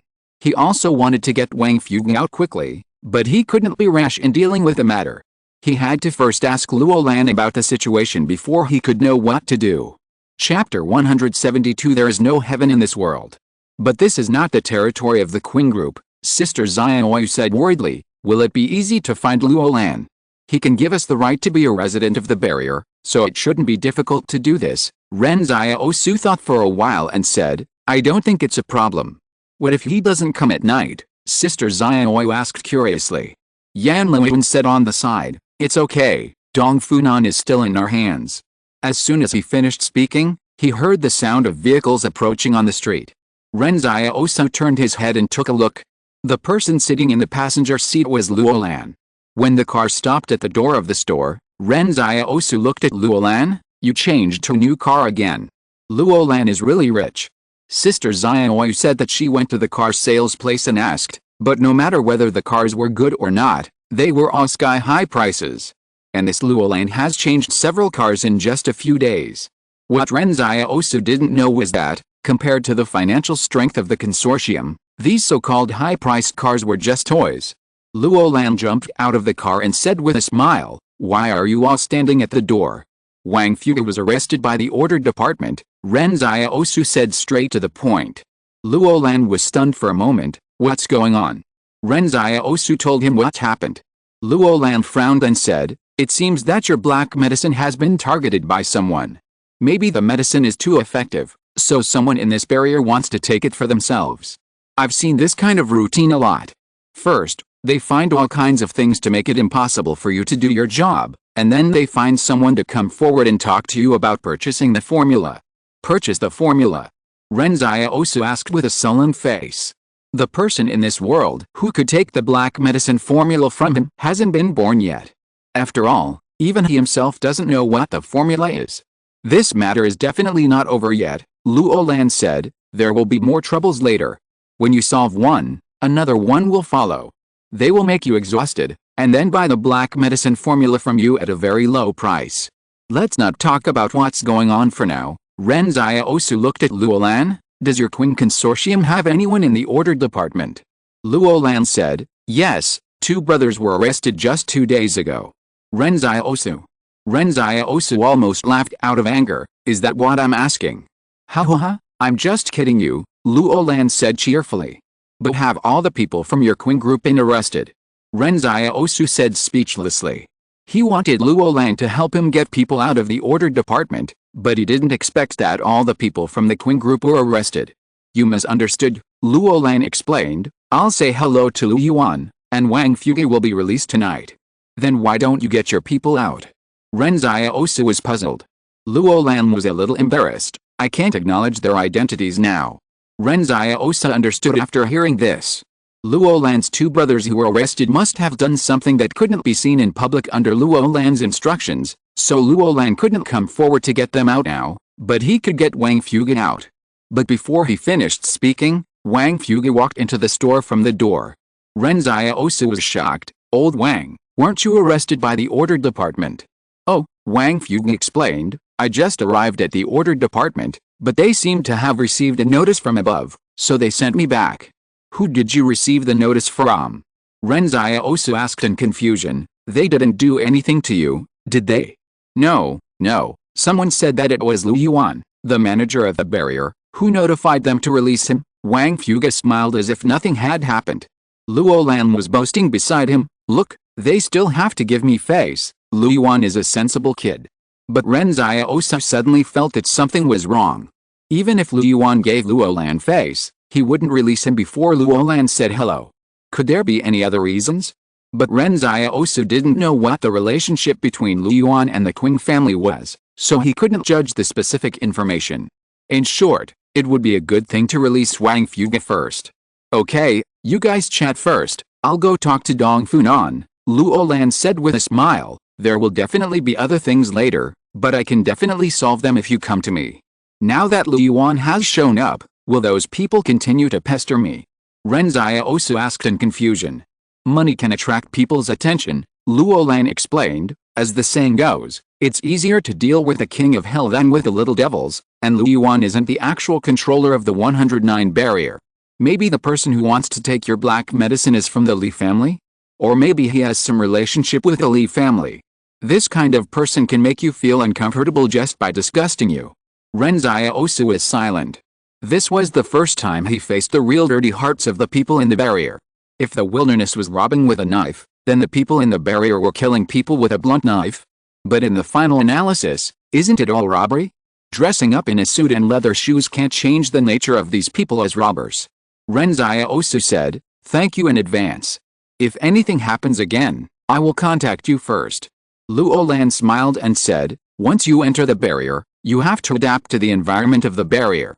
It's not enough to just think about fighting and killing. Tang Zhou, leave them our phone number." Ren Xiaosu suddenly wondered, "But haven't you been doing all fighting and killing recently?" "Ha, is that so?" Luo Lan smiled awkwardly, "This is also my strategy." "What strategy?" Ren Xiaosu asked curiously. "Look at how the Li Consortium treasured their research results before, and all the troops were used to protect the research of that treasure," Luo Lan said proudly. "Look at what's going on now. They can't sit still when there are too many things to do, so they have to divide their energy. In this way, the defense of the university will be relaxed." Ren Xiaosu was surprised and said, "How can you have such a brain? Why do I feel like you are just making up an excuse?" Luo Lan was unhappy. "Who are you looking down on? I'm too lazy to talk to you so much, it's a waste of emotion." After Luo Lan entered the backyard, Ren Xiaosu explained to Wang Fuge and the others, "It's better to be careful recently. Is there no direct and radical solution to this problem?" Wang Fuge encountered such a thing for the first time. What kind of people are these? There is no such disgusting thing in the wilderness. Ren Xiaosu sighed. "We used to think that the barrier was a paradise, and all the refugees wanted to get into the barrier, but only when I got here did I realize that there is no paradise in this world." Chapter 173 The Rules of the Wilderness. Just as Luo Lan expected, those who coveted the black medicine in Ren Xiaosu's hands would not give up just because of Lu Yuan's intervention. The effect of the black medicine has been slowly spread in the barrier, and people come to the shop every day to ask for medicine. If it was just the original effect of the black medicine, it would not make people crazy to this extent, but it is amazing that it can cure infertility. Although Wang Fuge has never admitted the effect of this medicine, most people now come to the door for this. I don't know if it is affected by the previous disaster, but now there are more and more infertile people. This is the market for black medicine. The market of one barrier alone may be relatively small, but many medium-sized companies in this barrier have long been able to sell drugs to other barriers. At least a dozen barriers controlled by Li have no problem. If the formula of this black medicine is mastered, then their pharmaceutical company will have a continuous cash cow. Who would complain about having too much money? Ren Xiaosu went to school early this morning to continue his exams, and Wang Fuge saw that it was not yet time for the weekly medicine sale, so he went out to look at the bicycle market outside. Since Ren Xiaosu had asked him to buy a bicycle, he would definitely have to take a good look. The boss had spoken, so the shopkeeper must be busy. Sister Xiaoyu also told Chen Wudi to take care of the house, and went out to buy vegetables. She planned to stew some pork rib soup for Ren Xiaosu and the others in the evening. After all, there were many members in the family who needed to grow, and the food she cooked had to be nutritious. But in the morning, a few people in bright red uniforms suddenly came to the store. When they walked into the store, they saw Chen Wudi sitting in the store with his legs crossed. "Who is Wang Fuge?" Chen Wudi glanced at them. "What do you want to see him for?" "We are from the Barrier Law Department. My name is Chen Bohan. Someone is suing Wang Fuge for unfair commercial competition. We are here to serve him a summons to appear in court," said the man in the red uniform. Chen Wudi was stunned for a moment. What does unfair commercial competition mean? "You will know when you get to our law department's court." Chen Bohan from the law department glanced at Chen Wudi. "You are not Wang Fuge. You can sign on your behalf, but this summons to appear in court must be signed by an adult direct relative." "Are you his direct relative?" "I am," Chen Wudi said. "Oh, then sign it." Chen Bohan handed Chen Wudi a pen. "What is your relationship with the defendant?" Chen Wudi said, "I am his senior brother." Chen Bohan. As he spoke, Chen Bohan snatched the subpoena back. "Senior brother is a shitty direct relative. What are you doing here?" Chen Wudi was also unhappy. "What am I doing? The four of us are like a family, how can we not be direct relatives? Chen Bohan from the law department was choked for a long time and explained, you don't explain direct relatives like this. Wang Dalin is Wang Fuge's direct relative, you are not. Chen Wudi thought for a long time and became more confused. What's the difference? Wang Dalin is our third junior brother. The third junior brother is a direct relative. How can the eldest brother not be a direct relative? Chen Bohan. What a mess. This made Chen Bohan so angry that he turned around and left. He felt that he couldn't explain things to Chen Wudi at all. When Ren Xiaosu came back in the evening and learned about this, he frowned. At this moment, he suddenly felt that he was somewhat out of tune with this prosperous barrier. When he first entered the barrier, people on the tram got off because they were refugees. When he first entered the school, the parents of the students wanted him to transfer because he was a refugee. Now, their store has just become prosperous, and the other party uses the rules of the barrier to deal with them, wanting them to hand over the formula of the black medicine, otherwise they will put them in jail and their families will be destroyed. Ren Xiaosu used to yearn for the barrier, but at this moment, like Yan Liuan, he also wanted to leave. The longer he lived in the barrier, the more Ren Xiaosu felt that this place was not as comfortable as the wilderness. Sometimes Ren Xiaosu wondered if he could open up a home of his own. No, he didn't have the ability yet. But Ren Xiaosu has never been a deserter. Since he knew nothing about the rules of this barrier, he used his own rules to solve the problem. Ren Xiaosu said to Wang Fuge, take the next subpoena and go to the law department to see what's going on and who is behind it. I'll take care of the rest. No problem, right? Wang Fuge said worriedly. No, Ren Xiaosu smiled. Did it Luolan say that the Li Consortium couldn't care about such a small matter right now? In the eyes of those rich people, Wang Fuge, Ren Xiaosu and others in the shop were just a group of refugees who had just entered the barrier. Although they were protected by Lu Yuan and Luolan, this was the territory of their Li family. But what they didn't know was that the creator of the tragedy of the Lingchen team last night was the owner of this shop. At this time, the Lingchen team's annihilation had already caused a sensation among the upper echelons of the consortium. The on-site investigation showed that there were only 2 people fighting Lingchen at the time, and one of them was able to fight Lingchen alone against 3.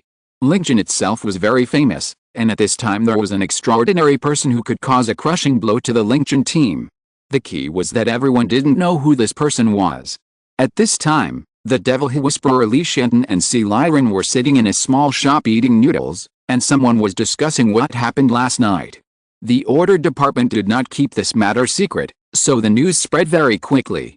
In the past, the extraordinary people seemed a little far away from the common people, but after tonight, it seemed to be much closer. An uncle who was drinking at the next table said mysteriously, they say they don't know who did it, and the murderer hasn't even been found. It's too cruel, so many people were killed at once, someone sighed.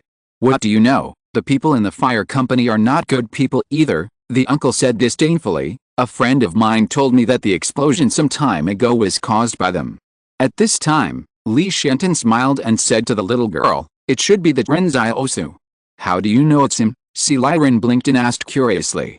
There are only so many extraordinary people in this barrier, and I don't know what kind of extraordinary people he is.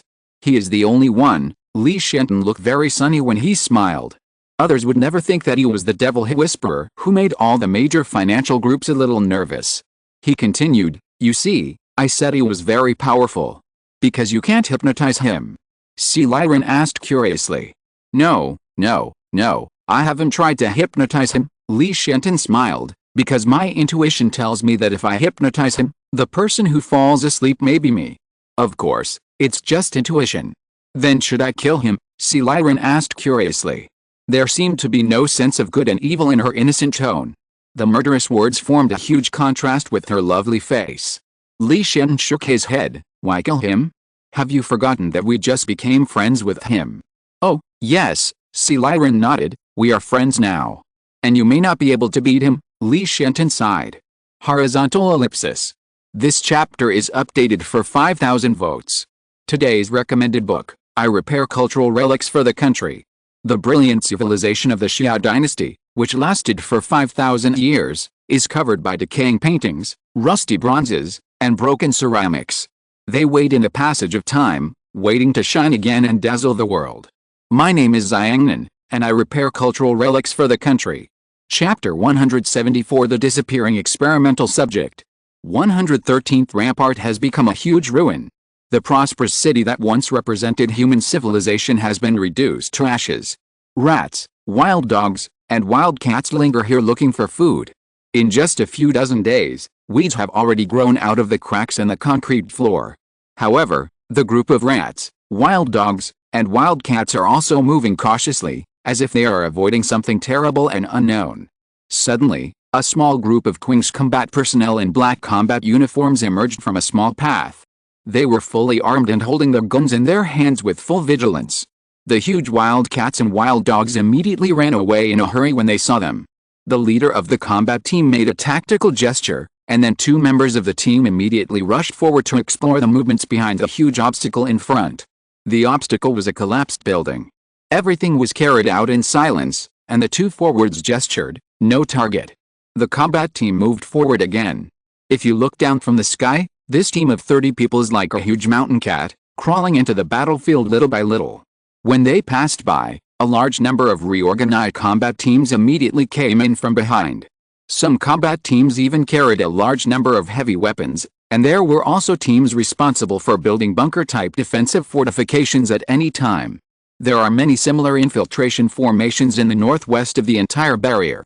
This is the 1st Combat Brigade led by Qing Yun of the Qing family, and the remnants of the 7th Combat Brigade led by Qing Wai were also incorporated by him. Qing Wai had died in the previous experimental body sneak attack. Now the 7th Combat Brigade is in name only. Qing Yun plans to aid this unit directly to expand his own strength. As long as this operation is successful, he can completely replace Qing Zhen's position in the heart of the Presidium. The reason why the huge consortium never compromises with individuals is that the consortium itself has a strong hematopoietic ability. The Presidium believes that the influence of individuals in the entire consortium is negligible. If such a huge community of interests wants to survive for a long time, it must believe in the power of the organization, not the power of the individual. Qing Yun was at the end of the battle sequence. He looked coldly at the screen on the command vehicle. At this time, dozens of screens on the vehicle showed the progress of dozens of combat teams. Everything is going well now, but Qing Yun feels a little weird because the ruins are too quiet. Qing Yun looked at a middle-aged man beside him. "Adjutant Li, was this where you were attacked before?" "Yes," Adjutant Li nodded and said. The experimental subject suddenly cut the infiltrated combat sequence in the middle, dividing the entire battlefield into two.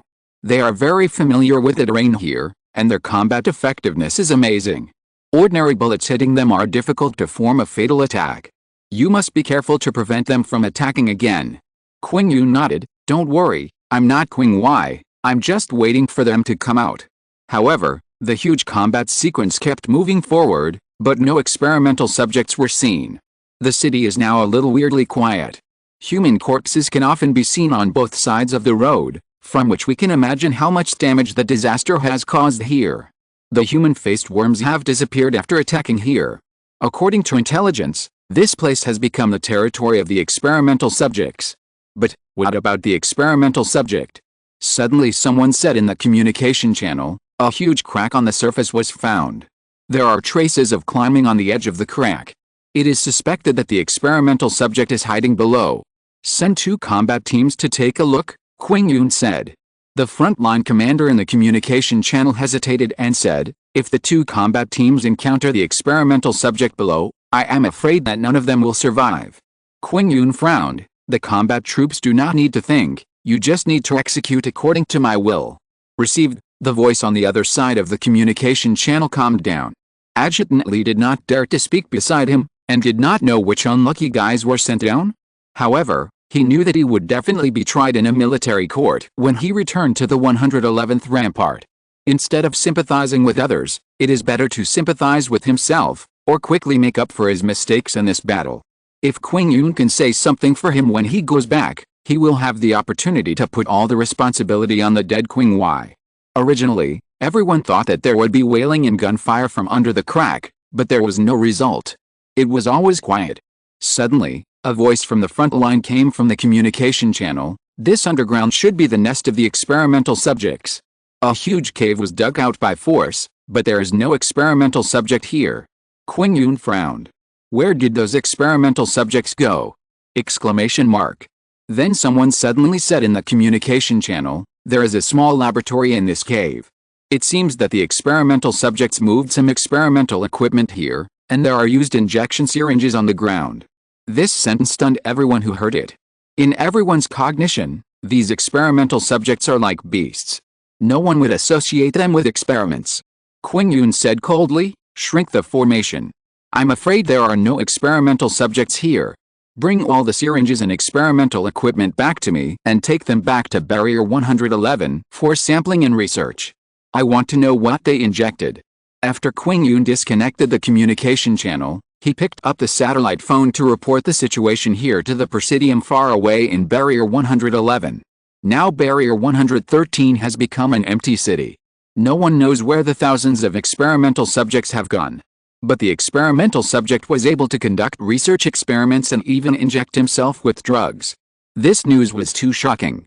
After receiving the news, the Presidium also fell into deep thought. They didn't know what it meant. Suddenly, a secretary walked into the meeting room and said, Qing Zhen is missing. Just now, a convoy left the barrier. We suspect that Qing Zhen is in that convoy. A member of the Presidium frowned and scolded, you can't even take care of Qing Zhen. Another person said, we must investigate how Qing Zhen escaped surveillance. There must be some hidden chess pieces to help him. Otherwise, how could he escape the barrier so quietly? It seems that Qing Zhen was not idle before. Someone sighed. The old man asked calmly, which direction did the convoy leave? To the direction of Barrier 109, said the secretary. Isn't that Li's barrier? Does Qing Zhen want to defect? Someone asked in confusion, I suggest chasing him immediately. Qing Zhen knows too many secrets of the consortium. If he defected to Li, it might bring us huge losses.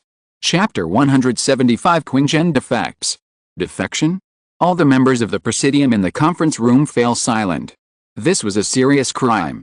There had been people who defected from the Qing group in the past, but there were almost none in recent years because the cost of defection was too high, and the group never let go of any defecting member. Someone asked the secretary, did Qing Zhen leave any information? He left a letter on the table in the villa, the secretary said. He said he was going out to relax. Everyone else in the conference room was stunned. Did Qing Zhen take the decision of the Presidium as a joke? You were not allowed to step out of the villa, but he went straight out of the barrier. The old man thought for a while and said, he still disdains to defect to the Li group. I suspect he got the news of the disappearance of the experimental subject from somewhere.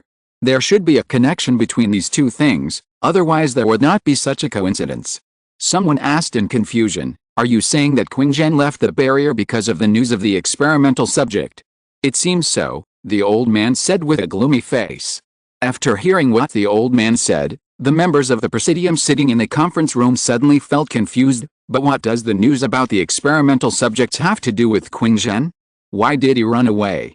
It seems that Qing Zhen has made a judgment that a large number of experimental subjects are probably moving towards Barrier 109, the old man said, and Qing Zhen went to Barrier 109 to save his brother Luolan. It is no secret that Luolan is in Barrier 109. The reason why the consortium did not order Luolan to come back is just because they are too lazy to care about this illegitimate child. Qing Zhen and Luolan have a good relationship, which is something everyone knows, but no one expected that Qing Zhen would be willing to risk the charge of desertion and sneak out of Barrier 111 for Luolan. But what's the point of Qing Zhen going to Barrier 111 alone? Someone wondered. He has no one under his command. Someone asked the secretary, are the soldiers who are assigned to other combat sequences doing anything? No, they are all very honest and are all in their respective barracks, said the secretary. Everyone fell silent after hearing this. With Qing Zhen's personality, how could he go to the 109th barrier without bringing anyone? Then there was only one explanation. Qing Zhen was probably controlling a secret force that even the Presidium had never known about. In fact, wasn't this the reason why the Presidium took back the power from Qing Zhen? The most famous shadow in the consortium was about to get out of control. Ren Xiaosu always felt that something was wrong in the past few days. The whole barrier seemed to have suddenly calmed down. No one was making trouble, and no more fighting occurred, as if those forces had found ways to come to the 109th barrier just for sightseeing. Ren Xiaosu did not see Yang Xiaojun at the holiday ceremony after the final exam. According to the process, at this time, he had to collect the papers to be done during the summer vacation, and then announce the test results. By the way, the teacher would explain the final exam papers to everyone. As a result, Yang Xiaojun seemed to have disappeared. The only thing that did not surprise Ren Xiaosu was that Yang Xiaojun's test papers were 140 points in each subject, not a point more or less. When Jiang Wu distributed the papers, he asked which paper was for class monitor Ren Xiaosu and which paper was for student council member Ren Xiaosu. As a result, Ren Xiaosu shamelessly took the paper with a higher score while Yang Xiaojun was away. Jiang Wu said to Ren Xiaosu with some doubt, "The handwriting on that paper is very delicate. It doesn't look like your handwriting." However, she suddenly saw Ren Xiaosu, class monitor of grade 3, class 7 written on the paper. Jiang Wu breathed a sigh of relief. "It's really your paper. I didn't expect you to get such a high score." Now, it was Ren Xiaosu's turn to not know what to say. It is said that in the afternoon, a girl from another class who was in her senior year of high school came to find Ren Xiaosu and wanted to gather classmates to beat him up. As a result, a large group of people arrived at the door of Ren Xiaosu's class, and they were all blocked by Ren Xiaosu's other classmates. At that time, the students from other classes were still a little confused. This class is very united, but can you guarantee that it will never be left alone? However, Ren Xiaosu's classmates said sincerely, "We are blocking you to protect you, understand?" Li Mo was not convinced on the spot. "Ren Xiaosu from your class obviously doesn't know anything, but he deliberately asked me to copy his test paper, causing me to only get 40 points in all subjects. Is this what a human being would do?" Ren Xiaosu was not on the class. His classmates looked at each other and suddenly said, "Are you mistaken? Ren Xiaosu got 560 points in this exam. Li Mo. This is even more unhuman, okay?" At this time, Ren Xiaosu had no intention of going to school, nor did he want to pay attention to what happened in school. Because he knew that something big would happen in these few days, and now all this was just the calm before the storm. When he became a transcendent, his vision was destined to be different from that of ordinary students. Those students were still thinking about how to spend the holiday, while Ren Xiaosu had already started thinking about how he should survive in this chaos. After completing the task of asking Li Mo to copy the test paper, the palace rewarded Ren Xiaosu with 1.0 agility. Now Ren Xiaosu's strength is 8.5 and his agility is 6.1, but this crisis may not be changed by a little more agility.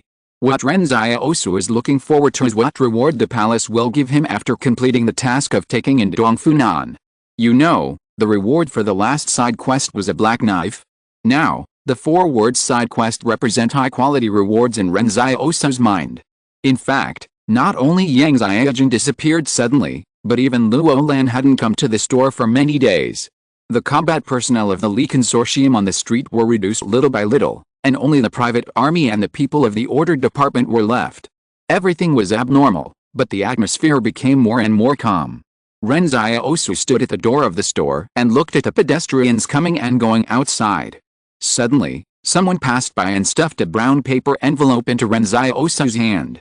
He retreated into the store and opened the envelope. Inside was a yellowed ginkgo leaf and a text message. Is this the information that Luo Lan asked someone to send him? Why is it so mysterious? Ren Xiaosu opened the letter and saw that it said, "A large number of experimental subjects have disappeared in the direction of Barrier 113, and they are suspected to be on the way to Barrier 109. You must find a way to leave the barrier within 3 days." The letter did not mention how to leave, but for Luo Lan, giving such a reminder in time was already a great kindness. After all, everyone's friendship was not as deep as imagined. But what made Ren Xiaosu frown was the information revealed in the letter. It seemed that the Qing group was not very optimistic about the arrival of the experimental subjects. Are those experimental subjects crazy? Why did they suddenly attack Barrier 109? In any case, I am afraid that there will be major changes in this barrier within 3 days. Those who covet the research results will definitely take action within 3 days. Everyone has no time to waste, but they don't know who will take the first step to start this melee. Ren Xiaosu turned to Wang Fuguan's sister Xiaoyu and said, "It's time to leave. Start packing up." Wang Fuga touched the counter he had just cleaned and said regretfully, "Such a good store, I didn't expect to have to run away again. Ren Xiaosu smiled. Why, you're reluctant to leave?